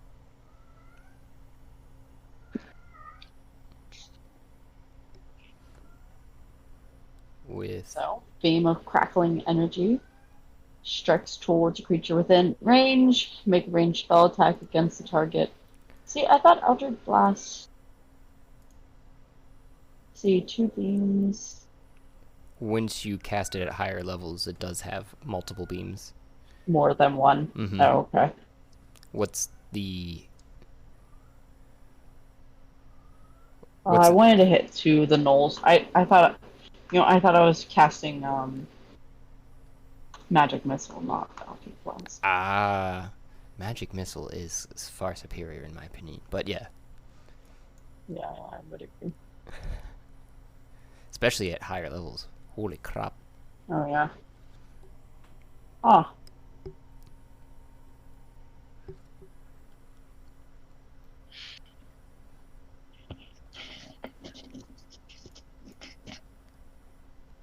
Huh? Sorry, I'm thinking. Frederick, you were on deck, by the way. Okay. Sure, you know what? Fuck it. Let's just do Eldritch Blast. Around Cast Eldritch Blast. Okay. Hit.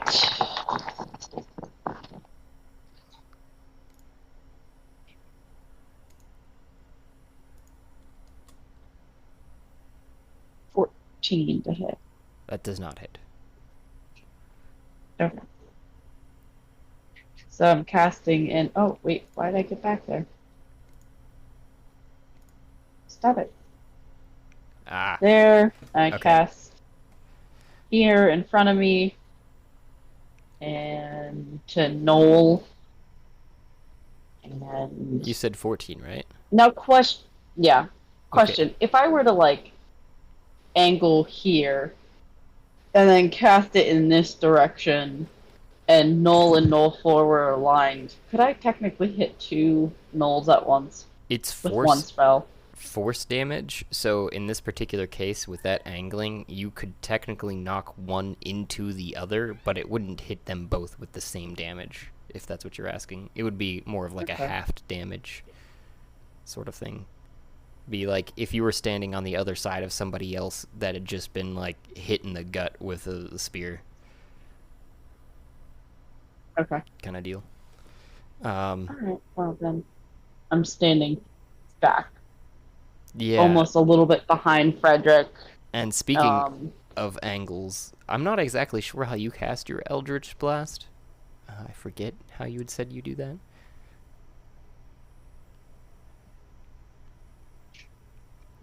Because there is like a verbal and semantic, I think, of that. Verbal or semantic. yeah, Which, she kind of just throws her hand up in like a curled hand, thrusts that, and just screams, "Eat shit!" did you roll damage? Oh no. Could you do that for me?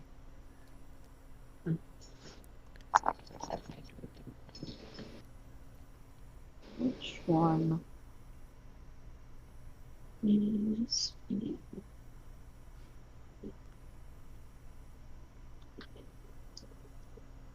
That's 9 points of damage.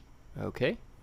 And the knoll in front of you ducks its head just in time, and the blast from your hand sails over it right into the angry, gaunt human behind them, and you just hear a oof. Speaking of angles. Yes! So, She was like, oh! In this time too, it's its turn that just got struck and walks up right behind that knoll that ducks, and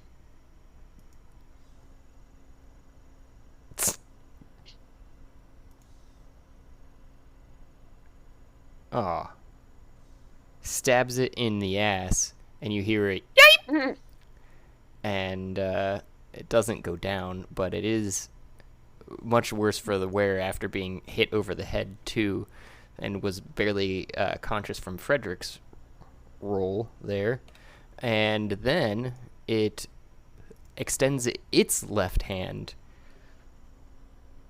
with a 10 to hit to one creature. And you need to roll a Constitution saving throw for me, Thea. It's a melee weapon attack. Or a 10 to hit. Yeah. That's the Shia. Oh, okay. Wait, Shia or Thea? Shia. S or T? Do I need- S with an S. You did this S. to yourselves. Okay. I kept hearing Thea, Sorry. and then you're like, well, Shia, and then I was like, wait, who is it? And then I thought you could have sworn you said Thea again. What am I rolling? A Constitution saving throw.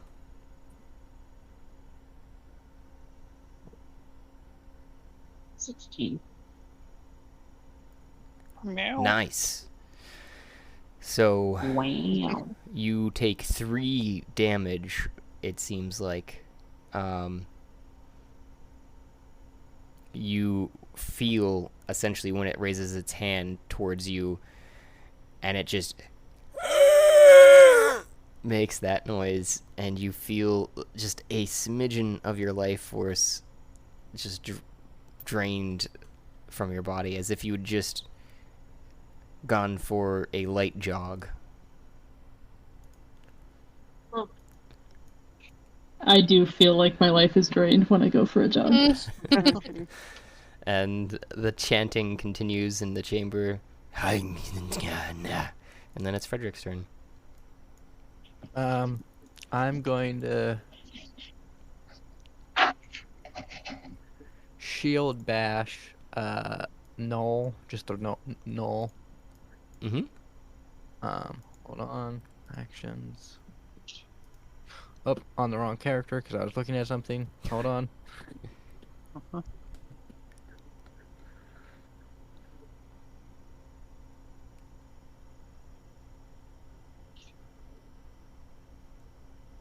Yeah, 21 to hit and just a 6 damage. Wait, no. Is that correct? Yeah. It says, at least No, on no, this no, end. no. Nope, sorry. I said shield bass. I have a special. Oh, thing to oh, do. oh, oh. That's So a 6 12 anyway. to hit. The 12 does not hit, though. So you take your left arm with your shield and swing it across your body and half step forward, and the knoll brings up its shield, holding it parallel with it, and pushes back, it seems like, with nearly the same might that you were trying, but you weren't trying your hardest, you think. I was just trying to get it more out of the way. Right. Can I reach the gaunt human? It is on the other side of that knoll that you just struck.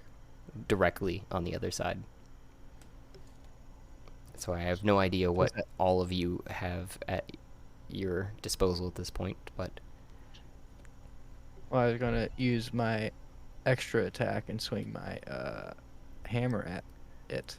It is more than 5 feet away.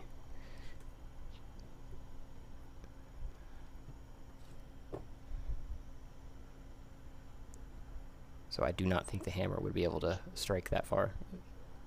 You would be leaning over the first knoll that you were just locking shields with. Then I'm going to bring my hammer down on that knoll. Okay. Bring that hammer down. 27 does hit.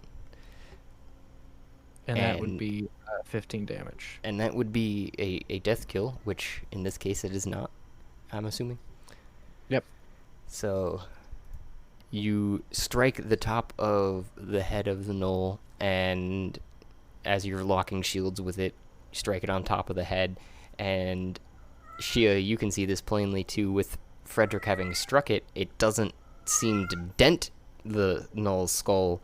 It just seems to real fast and bounce back as the gnoll falls unconscious to the ground. The bounce back, it seems to happen in the middle of the hammer where the two sides of the hammer combined. There's a bit of a odd shape in between them. It seems to be able to absorb the blow somehow. And then it would be Mime's turn, Frederick? Question mark?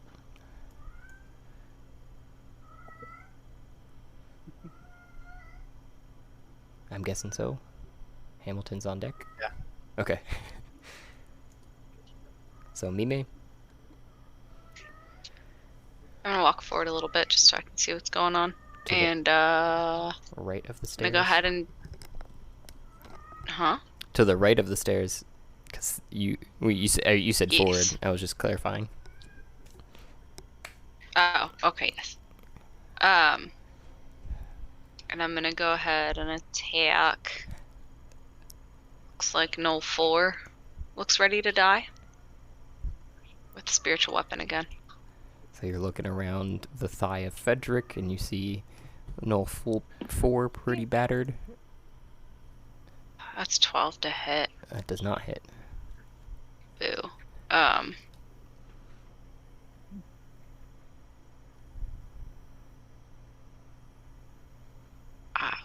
I guess that's all I got. I'm gonna back up another space behind Hamilton, and that's what I got. So you stepped around Hamilton and blew a kiss towards the knoll and said, "Love, and it's what I got," and walked back around. Just shot him some finger guns. Yep. Pew pew. Knoll 4 looks very confused, and it's Hamilton's turn. All right.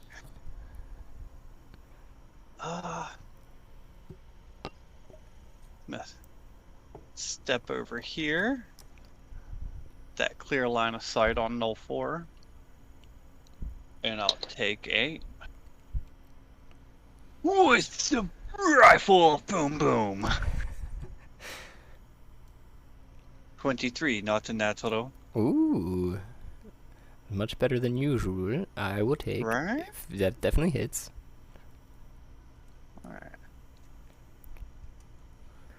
Okay, I don't know what the hell? It's rolling your sneak attack damage for you because you're usually probably with this weapon sneaking, but in this particular case, I would not say that's the case. You were less than Yeah. You're probably about 10 feet away from this particular creature, so it is aware of you, at the very least. I don't know. I just clicked on my here. Flat roll, crit damage, everyone fell. Yeah, it should just be a flat roll. I don't know. There Sometimes we go. in the interpretation of it, it doesn't really... Yeah, 17. Hey, there you go. That's a death kill if you want to describe it too. Right. I'll step off to the side there. I'll see him with was that an axe above his head ready to come down on, It's more of like a short spear, but yeah. or spear coming down on Frederick. I come over to the side, kneel down real quick, lick my thumb, graze it across the top of my front sight, and just blast his head clean off with the explosion of the bullet sinking in and just red mist everywhere. And it looks to everyone else as almost, instead of an explosion, especially for Frederick's view, it looks almost as if the head has imploded. But that knoll falls backwards with no head. Right. And I will use... Does that number of times? Spend 1 attack or 1 action to reload. Okay. So, reloading is an action. Jeebus. Yeah, I mean, it is... I don't know how the other ones weren't written like that, with them being flint locks as well, if I remember correctly. Yeah. Well, because I was just using the Exandria ones, and they had like a little magazine to them, not much. I forget how many. Oh, so this one just doesn't have a magazine. Yeah, this is just a single shot. Yeah. So you have to take out your rifle swab and prime it and put gunpowder down in it and... Yeah. I was gonna say, flintlock pistols, I imagine, would be easier to load than a flintlock rifle. They're about the same, honestly. It's... If you see any actual combat with them, usually they actually just throw them away. They'll prime like 5 of them and then just throw it away after they're done. Yeah, my assumption was that the flintlock pistol would be easier to like handle in combat. Oh. Because I kind of have to like stand like the rifle up and get out that long rod and make sure everything's down. And well, they're both also used in completely different situations. Yeah. Yeah, but so I have fast hands as part of my cunning action. There, you want to find out? So what if, say, I couple my fast hands and make my reload into a bonus action? I wouldn't be opposed to it. Okay. Bonus action will just be reload, and that'll be my turn. Okay. Then we've got Cat with Thea on deck. I'm still on Hamilton's head, correct? Because I was still clinging to it last time. Yep. Oh, so you got, like, a beautiful view of that. Yeah, I'm looking at it on the screen, and there's just so many health bars. Can I see an alive Knoll? No. You can see an alive humanoid just on the other side of Frederick and Shia, though. Probably through their shoulder gap, actually. Just between their heads, you see another head, essentially. how tall is the gaunt human? Gaunt human. Probably okay, like 5'10", a little bit shorter than you. And Shia. That's a lot of bit shorter than me. 5'10"? Aren't you like 6'4"? I'm 7'10". Oh, never mind. Yeah. I was thinking of Shia, who is like 6'2" or something like that.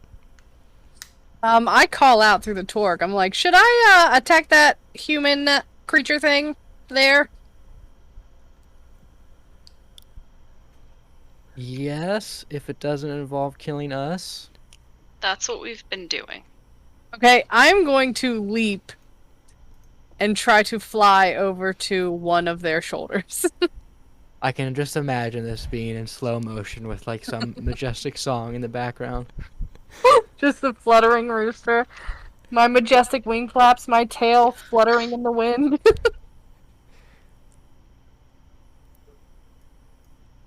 And you alight on one clawed foot on... Well, it can't be on both people because there are, we were just finding out, a decent size difference there, so... Okay, so, probably more like, on Frederick's shoulder. Okay, to get the height advantage, sure.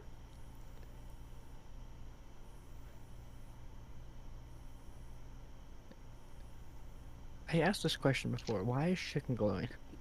I forget. Or cat? Am I glowing? You are. You've got an Yes. like an aura on you. I forget why though. Because I'm a magical fucking chicken!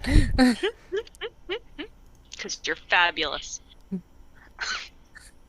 Is that better? I am going to cast...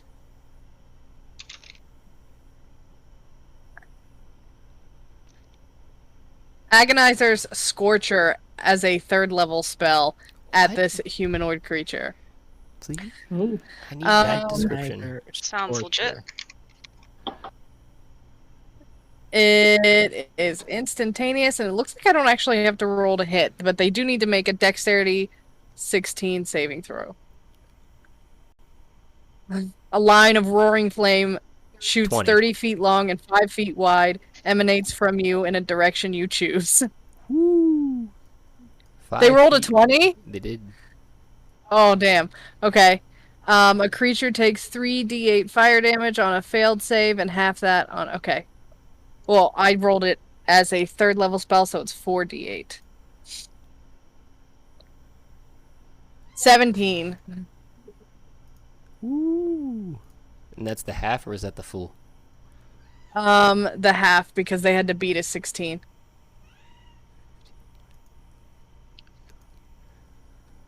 So that would just be, I think, 8. Oh, wait. So 17 was the half, though, you said? No, 17 was full, Oh, my bad. so half would be 8. Right? Yeah, 8. Yeah. I was trying to do other math, so I kind of lost track there for a second. But it then, I guess, ducks and tucks and rolls off to the right a little bit as your line of fire just surges forward and clips some of the mist that evaporates, the purple mist that's off to the right there, and slams into the column. What was it, 30 feet?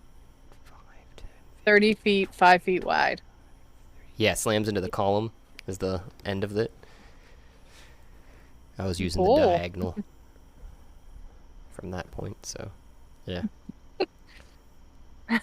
I'm gonna, like, try to make eye contact with the humanoid creature and just, like, flutter my wings, like, as wide as I can get them and, like, bagawk really loudly to try to be intimidating. Its eyes are bulging out of its head at looking at a chicken that has nearly killed it, and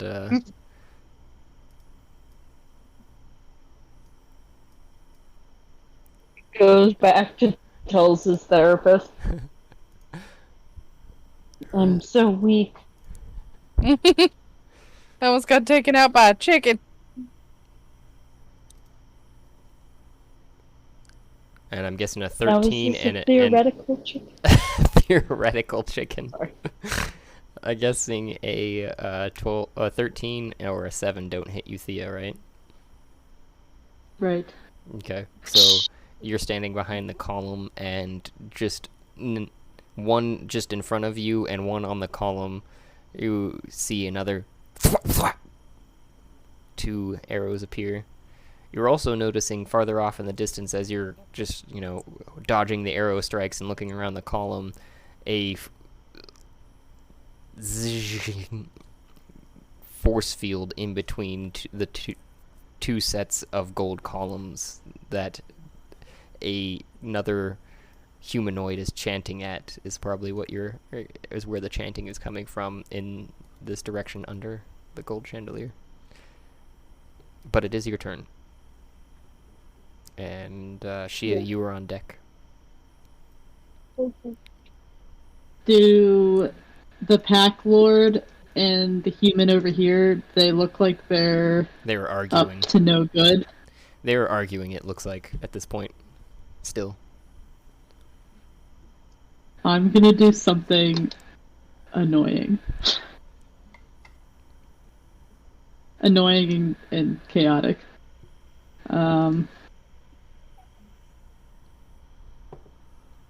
Well, first of all, Astro wasn't working. Hold on. Okay, I'm first gonna hide behind this column and put the column between me and Humanoid 2. And I am going to cast Confusion at 4th level and center the confusion on the Pack Lord and the human next to it. Okay.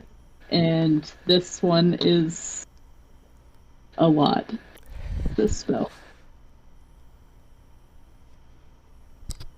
but it's not. Actually, it's not working. Hold on.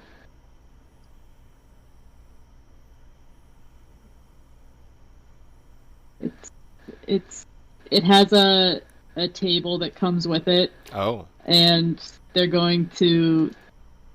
Well, I guess they have to make a wisdom saving throw first. Okay. They can do that. Is 2.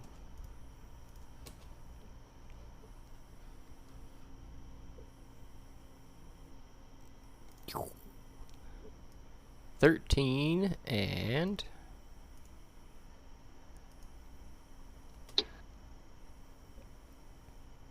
loading and a 7. Okay, they both fail. Oh. God damn it.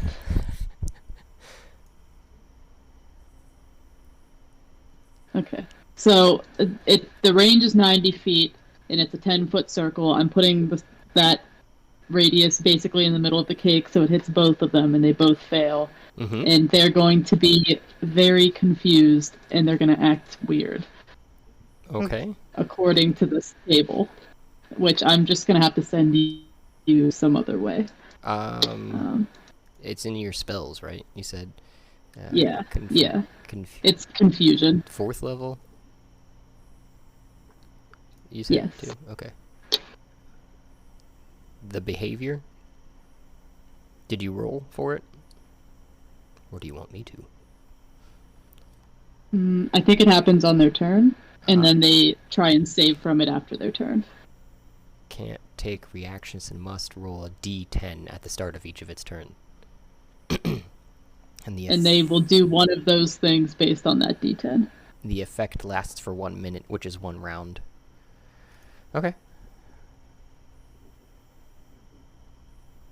So, it is Noel Packlord's turn if you're done with yours.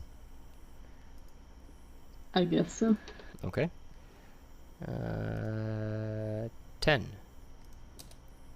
5. That is... The creature doesn't move or take action this turn. It just stares blankly as if it has forgotten what it is doing. And then it's the other, the humanoid's turn. Oh, 10. What does that do? Creature can act and move normally. It feels the effect of the spell that you cast on it, turns around, jaw clenched, and you can see it flexing as it pulls the longbow from its side. Where is it here? It's 2. There it is. And knocks 2 arrows, firing them both at you. First one is 20, and the second one is 11. 20 hits. And that is 8 piercing damage.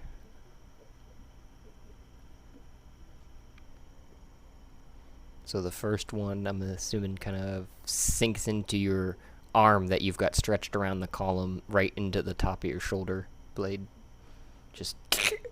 And it doesn't set and actually starts to push its way through and land behind you. Mm-hmm. Okay. And then it'd be Shia's turn. Alright. With Frederick on Shia deck. is going to... Before... I just want to understand... There's a lot of stuff kind of going on in front of me. There's a gaunt human that's in front of me. And 2 Knoll corpses. And 2 Knoll corpses. Okay, they're dead. One All right. corpse. Yeah, sorry, 1 corpse. The other one looks like it's breathing, but very unconscious. Okay. Shia sees it on the ground, doesn't really take recognition of it. But is going to address the standing gaunt human. And Shia kind of takes a step forward and goes, "What are you doing up here?" Bringing forth our Lord, of course. You said for what? Bringing forth our Lord, of course. Who's your lord? You will find out shortly. Can your lord do this and you cast Eldritch Blast? Beautiful. I love it. I get it, bitch. That's That a was 20 wonderful. 24 to hit. Oh yeah, that's gonna hit. Oh yeah, it's gonna hit. Pew pew, motherfucker. Ah, pew pew, goddamn. a four of damage. Okay. What are you attacking with? Oh, the Eldritch Blast. That's right. Eldritch Blast. That's my bad. I was like, you have your sword drawn. I was trying to figure out for a second. Oh, that's how you cast it. I was kidding. So you 4, 2, 8. Okay. That's what you did. You raised your hand as you were talking to it then, and your Eldritch Blast sails forth and thumps against its chest, and it just stares at you. You see it go, but that's about it. And it steps forward if you're done with your turn. Oh, son of a bitch. Yeah. And Wait. Let me see if there's anything I can prepare for. Could I cast Healing Word on myself as a bonus action? is it a bonus action? No, I'm fine. It is a bonus action. Okay. There's two. There's As Cure Wounds, Cure Wounds. as an action, and then there's Healing Word as a bonus action. Okay. Yeah, let's see how low I can get. No, we're good. It steps I'm not close. forward then, and the hand that it was holding up, it still continues to hold up in your direction with a 20 to hit. 7 necrotic damage. That does not hit. Right, it doesn't. You still need to roll a Constitution saving throw for me, though. Okay.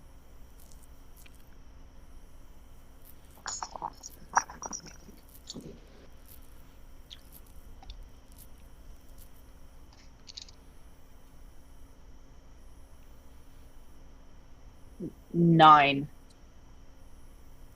Okay.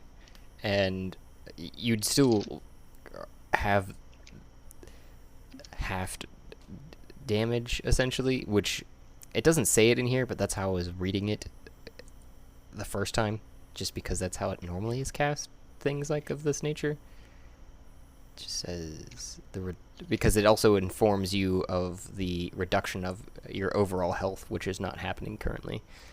So you would take 3 damage from that as it's holding its hand up, and you're feeling that as if you had just jogged a little bit farther.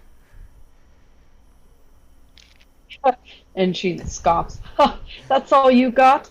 And then it swings its long sword down Oh, son of a bitch. That's all you got? with a 19 to hit, which I know doesn't hit. Yeah, it doesn't hit. So you're holding the sword, right? So you just parry it off to the side, right into Frederick's shield that bounces it back even more so, and you're still laughing at it, I guess, and it is your end of its turn. And the chanting finishes with a resounding "Come forth, Lord!" in the common tongue. And Thea, you see the Jing's electrical force that is between the gold columns sizzle out of existence. 5, 10, 10, 15, 20, Gold Force. Sizzle side of existence. 25. And this one is 2. 2. Longbow. No, that one. Oh well, still works. This one takes aim at Frederick with a 15 and a 13, which, Nope. yeah. So you hold up your, you're still holding your. Isn't it a full shield too? Isn't it a tower shield? I believe so, yes. And you're still holding it there in place after the first one. You'd help deflect the first blow from the longsword, and you feel a thwap thwap of what feels like arrows on the other side. And then we've got Frederick. I'm going to use my With- bonus action to transform my shield back into my gauntlet. Mime on deck. Yep. And I'm going to swing at the gaunt human.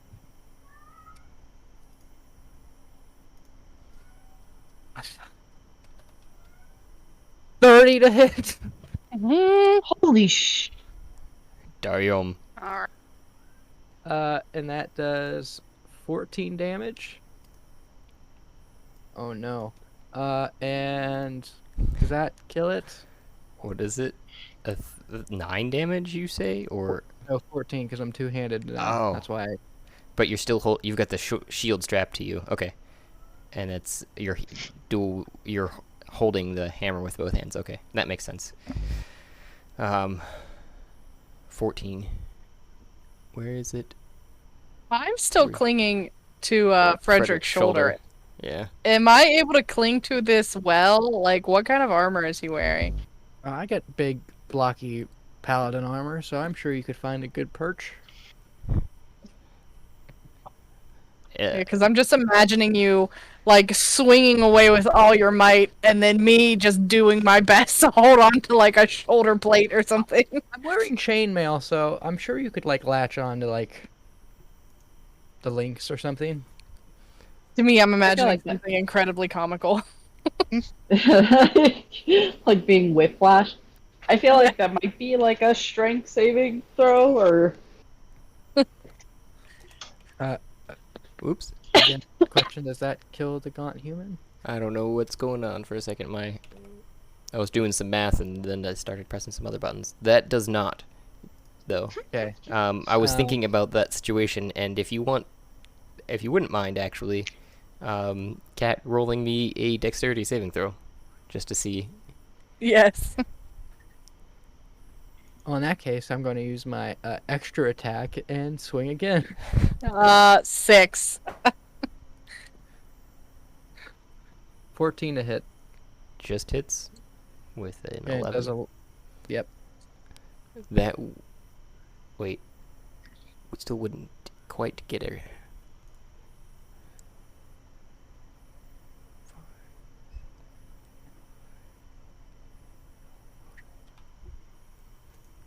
It is. You've whacked it up on either side of its ribs, and the plate doesn't seem to bow completely under your strike. What was yours, Cat? I'm sorry. It was a 6.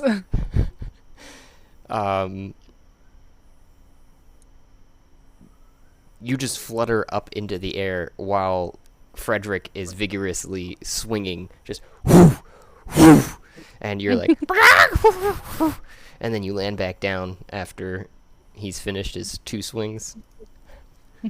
Just doing my best to hold on. Yeah.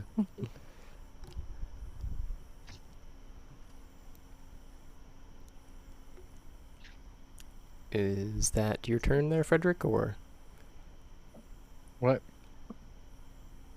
is that your turn? Yes. Okay. Mime with Hamilton on deck. Okay. So because I'm a halfling, am allowed to run through Bigger creatures. spaces. Yeah. Where is it exactly? I can move through the space of any creature that is of a size larger than mine. So I'm going to use that because I can only move 25 feet to run past Hamilton. 5, 10, 15, 20, 25. Just so I can see a little bit better, see what's going on. What is still alive? You move around Shia and Frederick just past Hamilton to the right of the stairwell, and you see a humanoid figure that's definitely looking worse for wear, but holding a sword and an empty hand. And other than off in the distance, you see another humanoid figure, and now you finally see a gold altar and a very familiar looking, well-made cake in front of the Knoll Pack Lord that's standing under a chandelier. And other than the pentagrams on the floor, you're seeing some purple mist appearing and a half-eaten corpse and a red carpet that's running the center of the chamber out towards past a set of gold columns on the... Oh, no, you can't see that bar. Never mind. That's okay. But you do see So- another chandelier. I see my cake. Mm-hmm. And I see this goddamn Knoll Pack Lord Trying to eat right it. next to Well, my cake. It looks very confused at the moment, but... Good, we're gonna fuck him up. So my guiding bolt has a range of 120. Wait, 60. The other one is 60. How far are we at? 5, 10, 15, 20, 25. The floor is like fucking me up. 25, yeah, 30, it's like 40. 35, 40, 45, 50. Do you think he's within 60 feet? Yeah. I think he's within 60 feet. Mm-hmm. Oh, but actually guiding bolt does more. Okay, so we're gonna fuck him up with guiding bolt. And I'm rolling, and that is 18 to hit.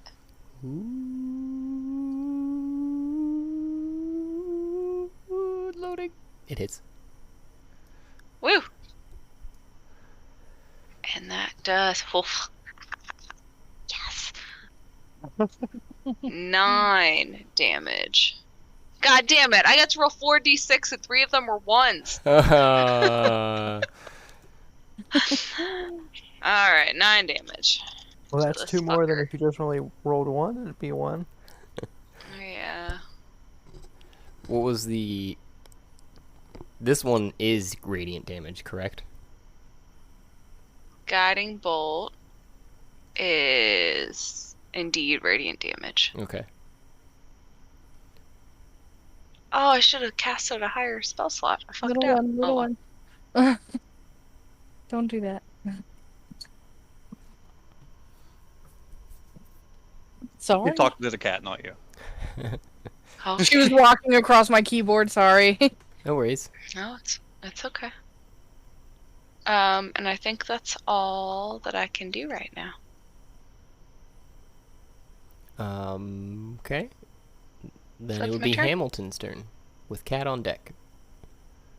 All right. Knowing that something over there is catching Mame's eye. 5, 10, 15, 20 feet. Come over here. That Pack Lord, huh? Look at that motherfucker.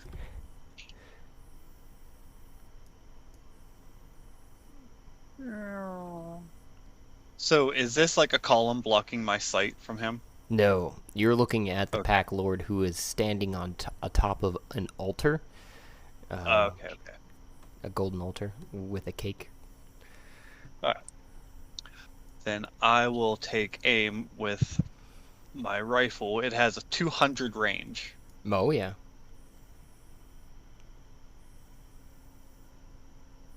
Oh, so close. 24. What do you mean, what? That hits. I mean, it was a I rolled a 19. One more and I'd been a 20. Oh, okay. I see what you're saying now. Yeah.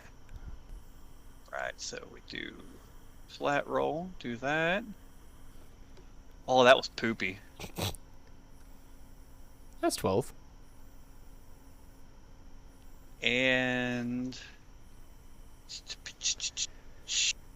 8 plus 5.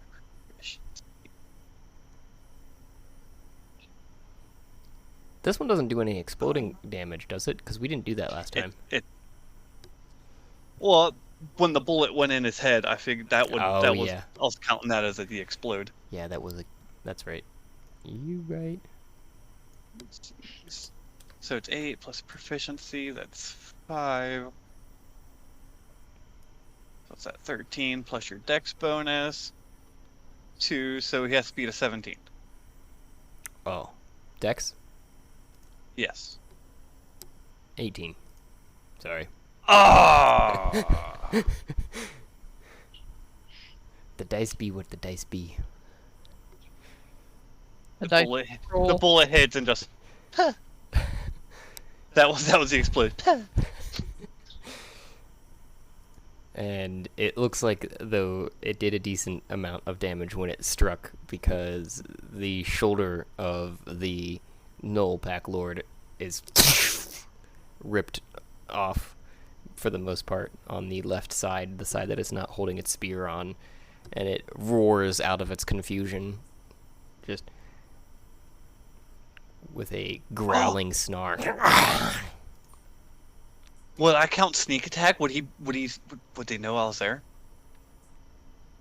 You could roll.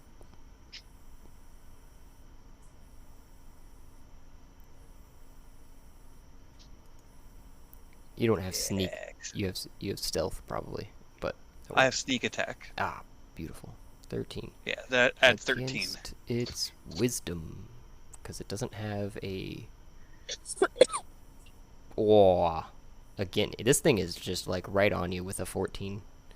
Ah!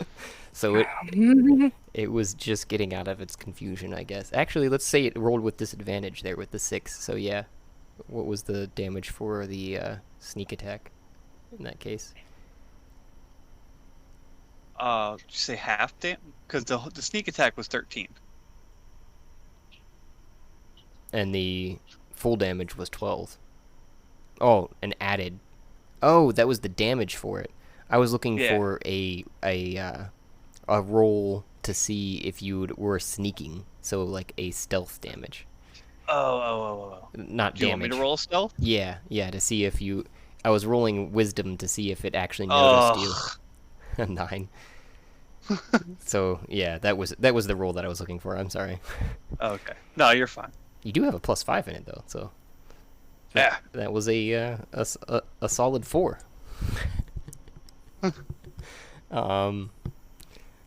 It does look over at you as you round the corner just past Mime, in a stupid haze, but it does recognize that you're another threat potentially. So. Would it know that I was the one that shot, considering I'm holding a smoking boomstick? Definitely after it was hit. Yeah. Definitely not any time before that, because it was still in a confused state. But if you're gonna use your bonus action to reload, I'm guessing? Yes. Then it's Cat's turn. If you didn't have any more movement that you wanted to use. I do, but I'm gonna stick right here. Mm-hmm. What you doing, Cat? Okay, so is the humanoid still alive, right? Yes, Anthea's on deck. Alright, I'm going to cast Firebolt at it. Okay. Firebolt, not Fireball. I do appreciate the added clarification. 10. To hit? Yeah.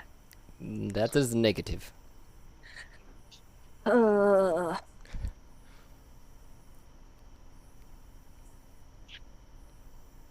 Do you have a bonus action? It says my only bonus action is 2-weapon fighting. So can I just like launch myself at it and try to claw at its face? That would be an unarmed strike, but yeah. All right, that's what I'm gonna do. Just gonna turn to it and begawk as aggressively as I can and launch myself towards this creature. What do I need to roll for this? Unarmed strike. That's a roll that's there. You can. I think it's just a D20 and then plus whatever your to hit is, and that's a 5, so it does not. So do I just go flying past this thing's head? I would say more so. So if you want, I can describe this. Yeah. You begawk aggressively towards it, and the firebolt sails from your beak, and it just deflects the blow to the stone ground of the firebolt. And as the blade's off to the side, you still sail towards its head, and you're clawing vigorously as you're flapping your wings. But what you grasp is a wrangly mane of hair and start swiping through it and pulling out its hair, essentially. And it just is, the fuck, chicken! Begawk! I am just going to continue to be as annoying as possible in this thing's hair. I'm gonna hold on for dear life. And then we've got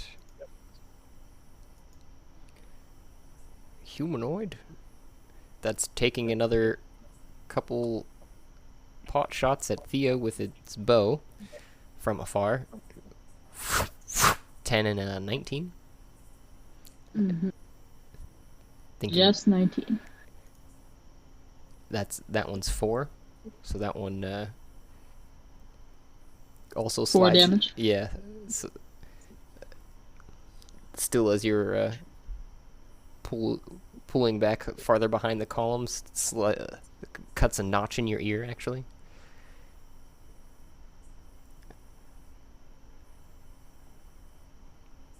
And the other one just slams into the ground, or into the column that you're standing behind.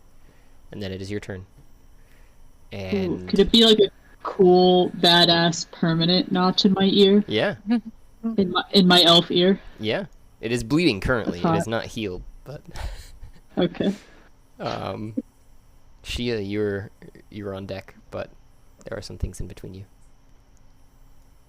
Mia is too excited to acknowledge the pain, thinking of the cool scars that's about to, or that are forming.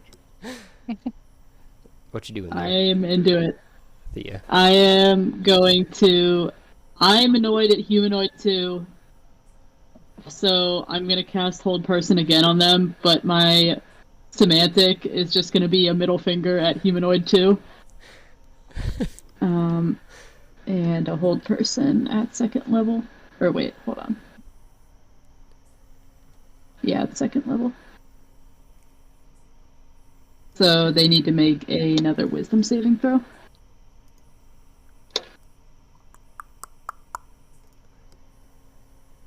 Ten. Yeah.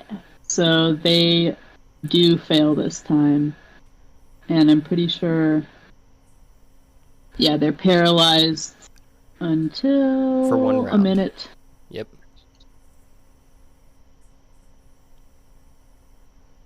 Beep, beep, beep, beep, beep, beep, beep. At the end of its turn, it can make another Wisdom saving throw. Which ultimately doesn't change anything. It would still last for 1 round, because at the end of its turn, it would. Well, it depends on how long you want to make a minute. I'm saying it's 1 round because we've got a decent amount, and it's each turn is approximately 6 seconds. So we've got 1, 2, 3, 4, 5, 6, 7, 8, 9, 10, 11, 12. 12 times 6 is 72 Yeah. seconds. So I've just been rounding down to making it a minute. Okay. Anything else? Uh,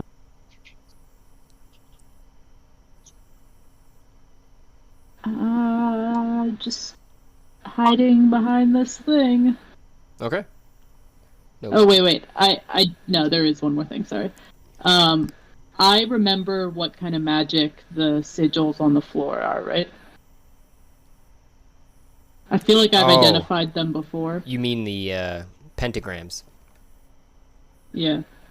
Yeah, the pentagrams seem to be written in blood and glowing, and they are something you are familiar with from that past experience as well in the caves of Titty Sprinkles, which you hadn't been able to figure out how exactly they work, but you had seen these humanoid figures that you're fighting currently disappear into one. I remember that. I would dispel them, but there's a bunch of them, so I feel like that wouldn't do anything. So, okay. Okay, I'm done. Okay. The confusion having been run its course, the pack lord that's got its shoulder blown off jumps down off the altar. 5, 10, 15.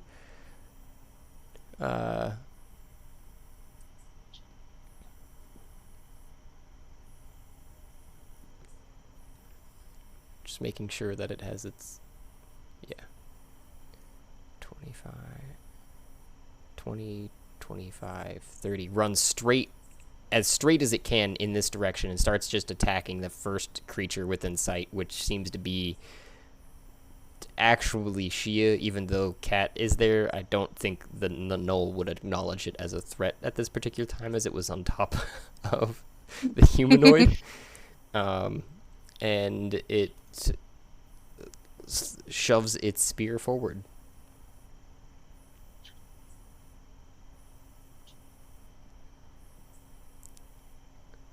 And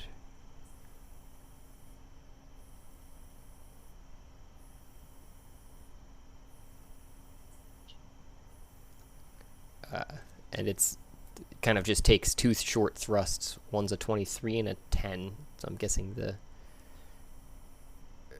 +2, yeah, so the 23 would hit. Right? Yeah, the 23 hits. That is 3 damage. Oh darn. These are weak sauce. Could have something to absorb all your first spells before the big BBEG comes in, right? Mm.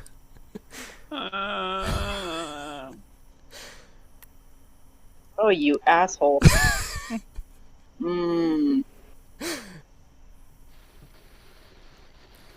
Okay.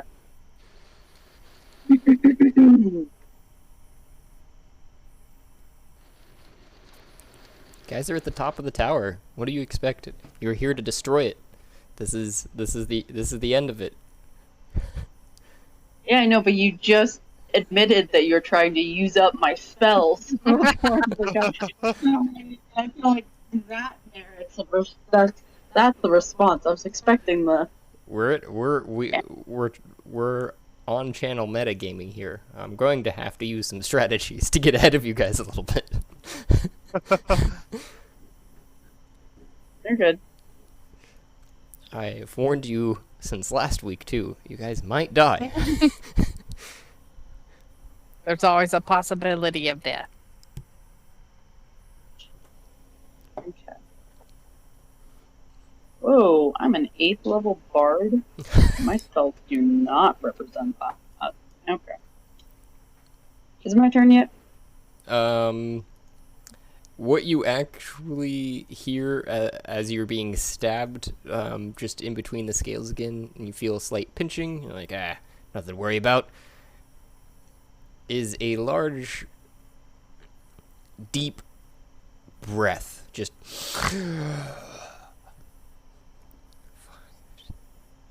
In front of me? No.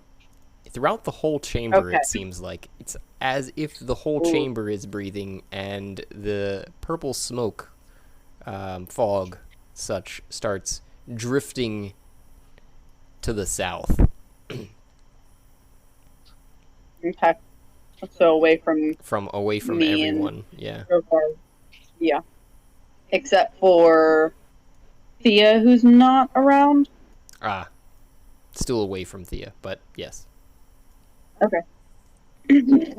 I'm just making a mental note before I do my roll. And then where? Oh, Hugh, the one that's been latched onto by a chicken humanoid, just reaches up and tries to grab the chicken. Go ahead and roll. Oh wow! Go ahead and roll a dexterity saving throw for me, Cat. Oh, okay.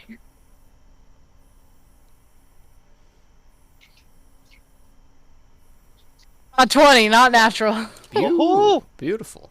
So you keep scratching away at its scalp, ripping out clumps of hair, and it's still trying to grab a hold of you, but it can't quite grab onto your finely glossed wings. And then it takes while it's grabbing at you, just swings wildly at Frederick with a 13 to hit, which does not hit, I'm assuming. So it slaps up against your shield, and then let's see here. There. Seeing its friend being under duress, 5, 10, 15, 20, 25, 30. Another humanoid runs forward with its arm outstretched towards Mime. What is that one? 2? Yeah, 2. With a 13 to hit? I don't think that hits, right? No. Okay. Could you roll a Constitution saving throw for me? And swings its long sword at Frederick with a 23 to hit. That hits. No, sorry. I did say Frederick. I meant Hamilton. Looking at both of you. I apologize. Oh. I'm gonna use my reaction. Hold on. I'm gonna use my protect. Oh, no. Hamilton's pretty far away. Not gonna do that. Hold on. Hamilton's 5, 10, 15 feet away. I don't know if that applies. He's 10 feet away. 15. 15. Ah, shit.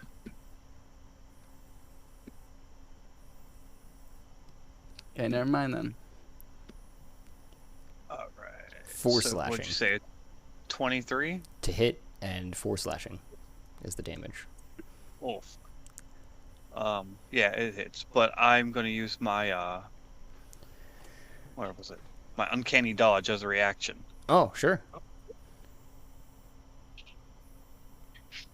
Yeah, so it just halves the damage. Because it's when it... Yeah, see, I'll just put it over there. So you take 2. It draws some blood on your forearm as it swings its scimitar across, and it's holding up its left hand towards you, Mime, as I mentioned, and you take 2 damage of necrotic. You feel as if you were just Even with my 20 Constitution saving throw? Oh, never mind then, yeah. Well, yeah.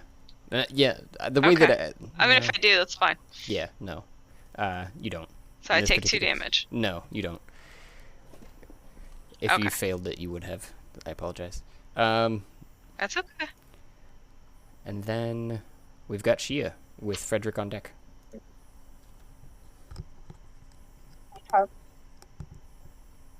So Tia is going to. It's very hard to see what is going on right now. There's a lot on the screen, so I'm just going to try to understand. There is a knoll on the ground, unconscious but still alive, but unconscious. There is a gaunt human in front of Shia. There's a Gnoll Pack Lord to the right. And then there is a gaunt human attacking Mime and Hamilton up to my left. Correct. Am I missing anything? There's a chicken attached to one of those gaunt humans. Yes. To their Okay, and to there's the a head. chicken attached to one of the humans. The one that looks the All right. worst for wear. Yeah, it looks like it's got So- age now. He is gonna cast a Bane. So she is casting Bane and is targeting 4 creatures. 1, 2, 3, 4. And it's gonna be a 3rd level spell. So Oh, you can see that one very far away.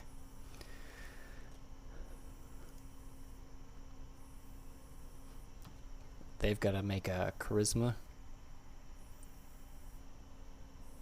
yes.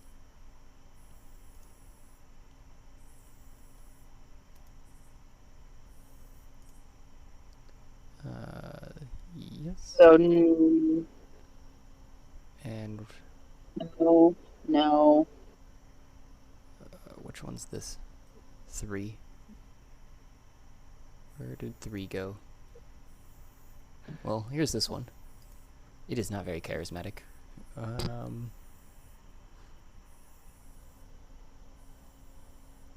I'll just roll another one of these.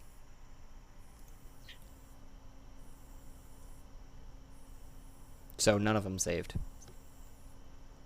Because they had to make a 15, and the highest was a 14.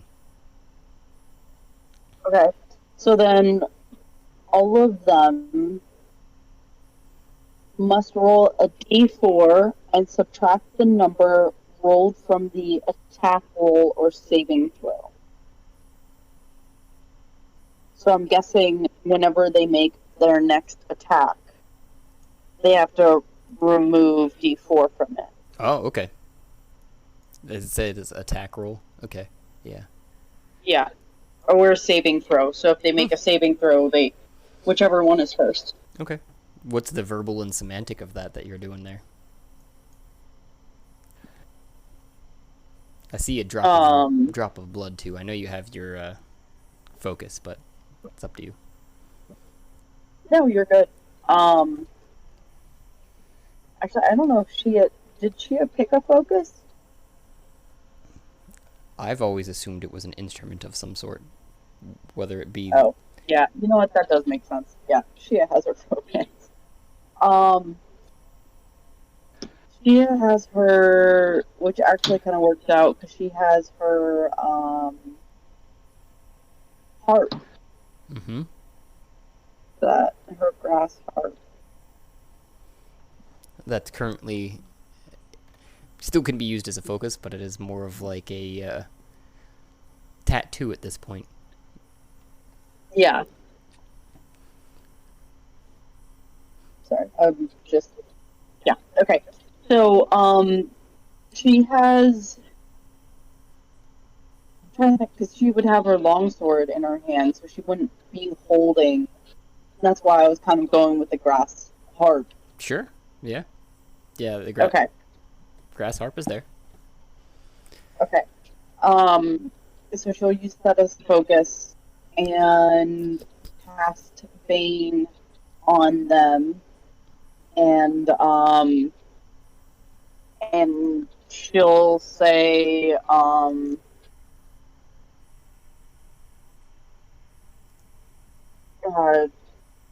I hope you'll be in as much pain as I hope you're the bane of my existence. cast.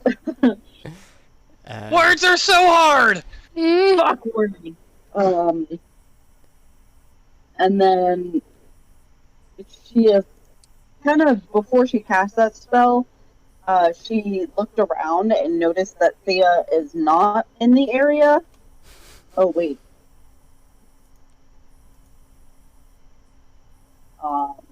And she is gonna go, Thea! Can Thea hear me? Oh. 15, 20, 25, 30, 35, 40, 45. Yes. Fuck yeah. Okay, Thea, do you I'm respond? hiding. Yeah. I yell, I'm hiding really loud. And so then she unravels the harp, the grass harp around her hand and starts playing, casting bardic inspiration to Thea. You get a 1d8. In the next 10 minutes, you can add it to an ability check, attack roll, or saving throw. And she goes, he'll take your money when I'm in need. Oh, she's a trifling friend indeed. Oh, she's a wild trigger, way all around, doing damage. And she's gonna sing that in her little Thea will take your money. Thea song. has 0 money on her, but yes. Correct. Thanks, friend. And hopefully it echoes in the chamber and she feels inspired. And that's a bonus action, and that is all she has. And 5, 10, 15, 20, 25? Ooh. And you see coming around the altar Thea not being distracted, obviously, by the other allures, but also being invigorated by your inspiration from your friend. Notice a longbow being raised in your direction from Me? yet another, yes. A 20 and a 12 to hit. 20. 9 piercing damage. Ugh. Another arrow sails towards you, and this one's hits off your shin bone, carving a deep gouge. Ah! No! And the other one just sails past. Then it's Frederick's turn. Pat, do you have that gaunt taken care of?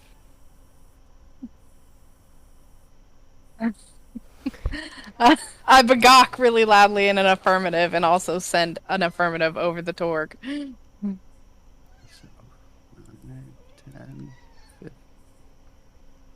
15.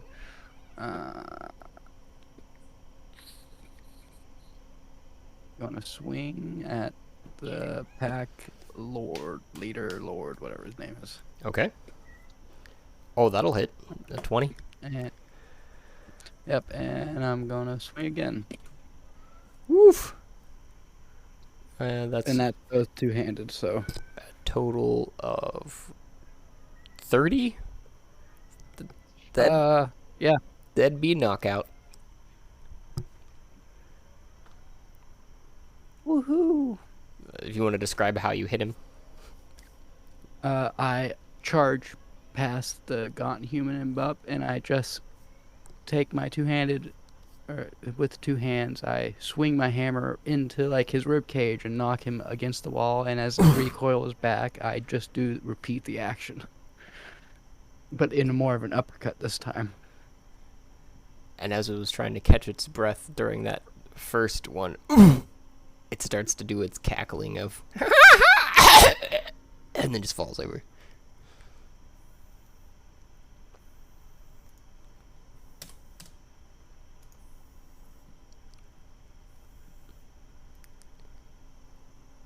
And then it's Mime's turn with Hamilton on deck.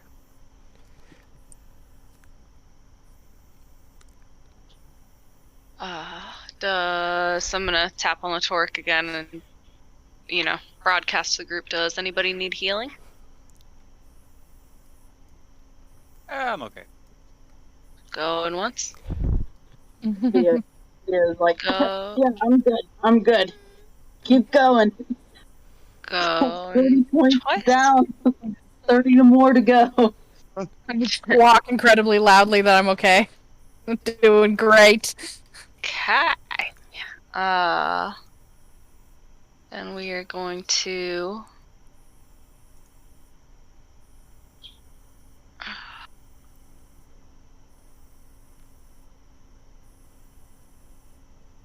I guess we're gonna do a spiritual weapon. I'm still looking at this Null Pack Lord, because he was by my cake. Oh, he's Motherfucker. unconscious. Frederick just knocked him that way. Gotcha. Okay. Then I guess the gaunt human that's right in front of me, Sure. because that's the most immediate threat, I guess. But I only got a 12 to hit, so. That does not hit. So can I still use the bonus action? Yeah. Because I can hit a second time with a spiritual weapon. Okay, Right. so I'm gonna try again with the bonus action to hit a second time. That's a 15 to hit. That'll do it. Awesome.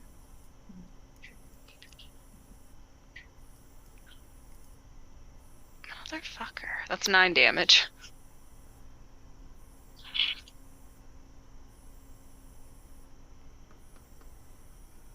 Your Bane doesn't apply to the situation currently, correct, Shia? My what? Oh. My bane to do what? It doesn't. It's only for when they're attacking or when they're making saving throws, correct? Yes. Okay, thank you. And that was 9 damage there. I see it down there. So, Correct. and that one is force damage. Okay.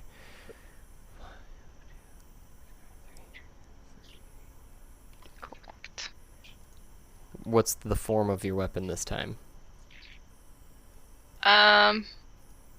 Just a big hammer.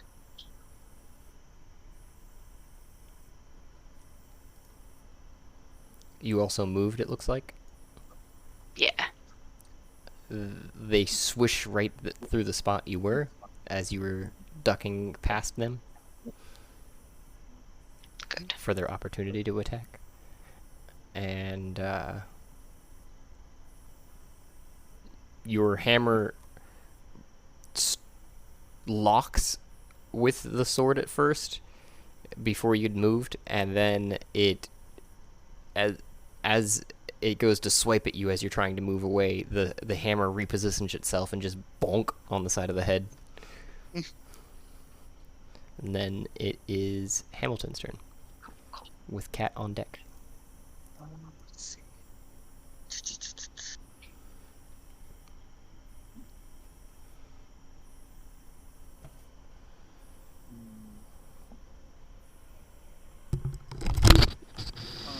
Okay.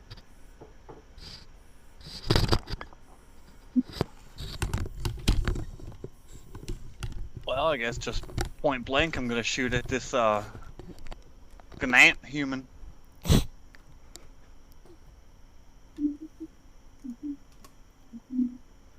That was poop.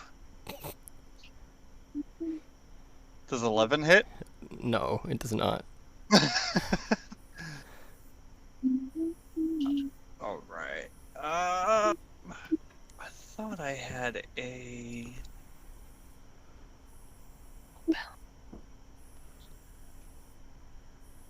we'll need to skedaddle soon. Bella is, It is nearing our time, and I would say that you guys are probably about yeah. halfway through this fight. Okay. Oh, good. Progress. I can see the cake. I can literally see it. We need that cake.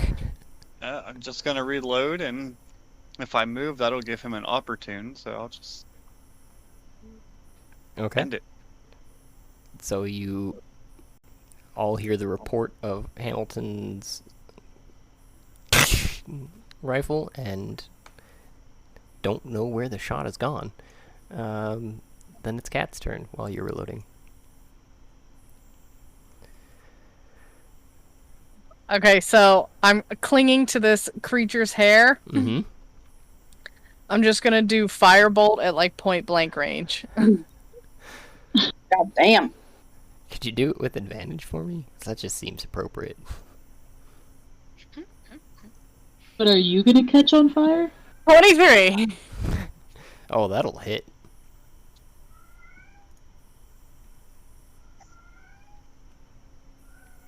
Oh, I do a whole whopping 5 damage. That is perfectly the amount you needed to do. So, how do you kill this individual? Check out its eyes. I've been clinging to its head and just flailing and thrashing and pulling and tugging on its hair with my claws and my beak. And at one point, I'm just going to rip out a bunch of its hair, and with a wad of its hair in my mouth, I'm just going to squawk and like try to look down at its face and just firebolt right from my beak into its face. And the hair you've ripped out, as you mentioned, catches alight with the firebolt and sails right into his eye. So you've killed him with a wad of his own fiery hair as it sinks into his skull, and you hear his screams. And he just falls to the ground with the inside of his head burned out, it looks like. I want to try to like flutter up and out of the air and just like land on some open space. Sure. Over here, I think to the right of us. Yeah. You've also got your movement that you can use. And I'm just gonna bagok in triumph. There's another creature near me, isn't there? Yeah, it wasn't within range when you started your movement, so you wouldn't get an opportunity to strike currently as you're moving. Okay.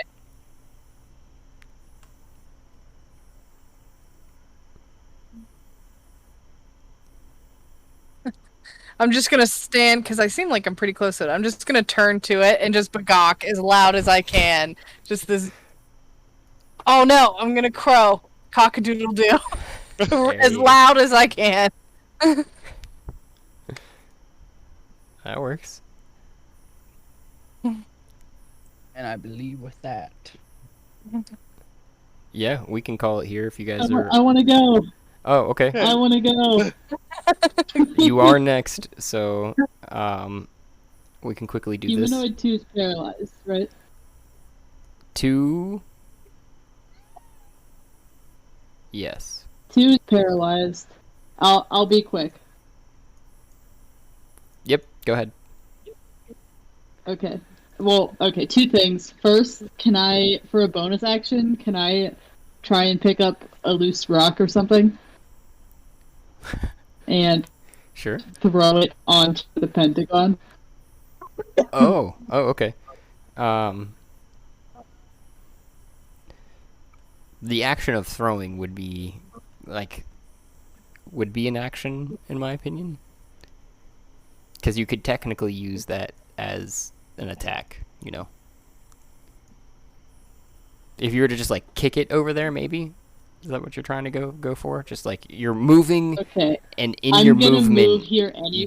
you just kick I'm moving here anyway, so I'm just gonna kick a loose stone towards the pentagram, and the loose stone rolls across the edge of it, and looks like gets ripped apart, and its existence is no more. Oh. Oh. Oh. Quick tap on the torque. no one touched the pentagrams, if that needed to be said. Oh. I mean, yes. Like, it turns into dust or gravel, or, like, disappears. Question mark.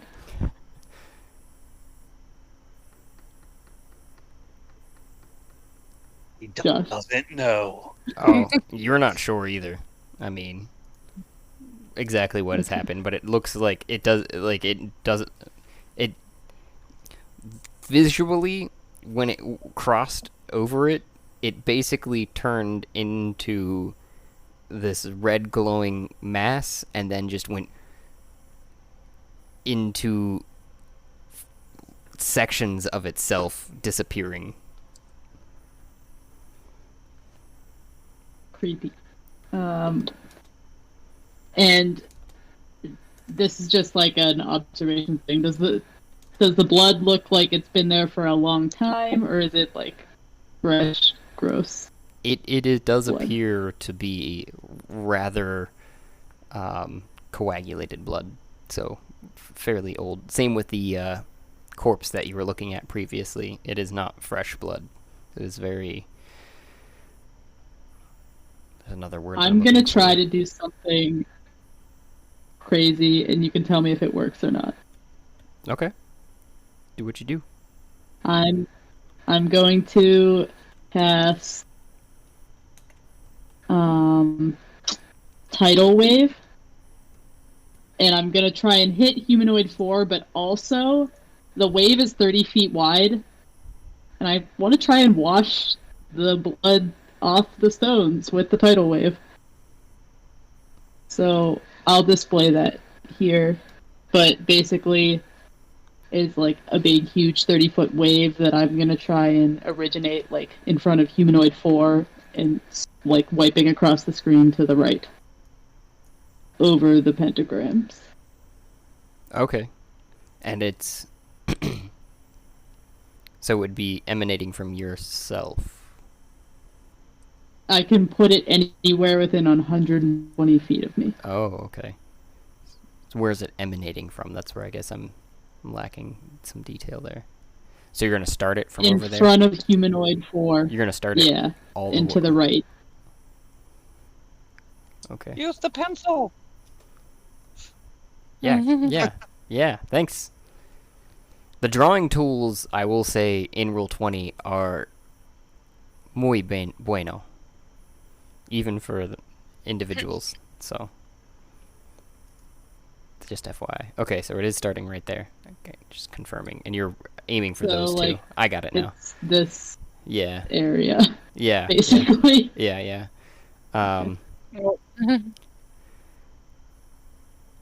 So Humanoid 4 would have to make a dexterity saving throw or be swept up in it.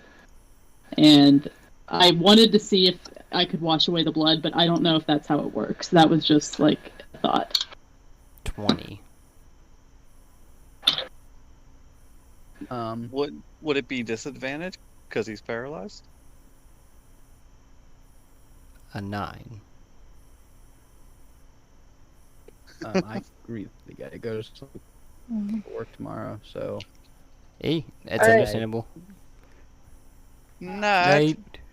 Get you on Night. the flip side. How far does it get back there? Oh, it gets knocked prone for its turn then too. 15 is the damage.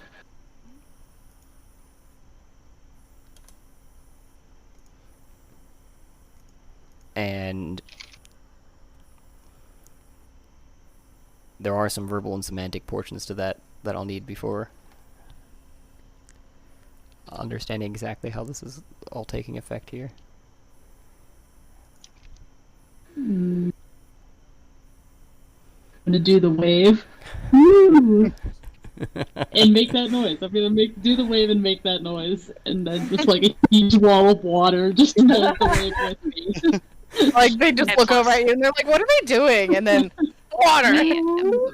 And then this wave crests in front of them, 10 feet high, wide and 30 feet long. How high is it? 10 feet tall, yeah.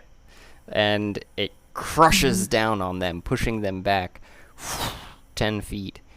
And the wave washes... Did they touch the circle? Did they touch the circle? Sorry, go ahead.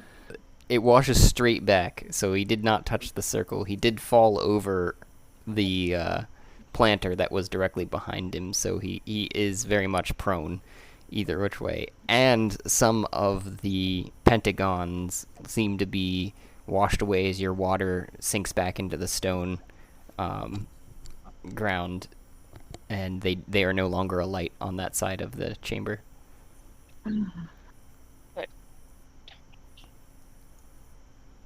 Okay. But I think All that right. be a perfect time to start it up next time in the middle of combat Yeah. again. Just how we like it. Good stuff. All right, good session. Fun times. Yeah. Oh wait, can I add the inspiration to something before we end? Because there's no way I'm gonna Sure. remember that next time. Yeah, I put the little token What do I there. add it to? It was a D8, and you can add it to any roll, if I remember correctly. Can I Yeah. add it to damage? Yep. Yeah. Oh, okay. 2. That works. Big. Better than nothing, right? Which one did I use? This one. And it does look like that individual is a lot more ragged than they were. The other one holding a longbow, and it is prone on the floor. So that is all she wrote for tonight, folks. And that is the tea. Mhm. All right, everybody have a good night. Okay. Oh, Good night. Good night. right.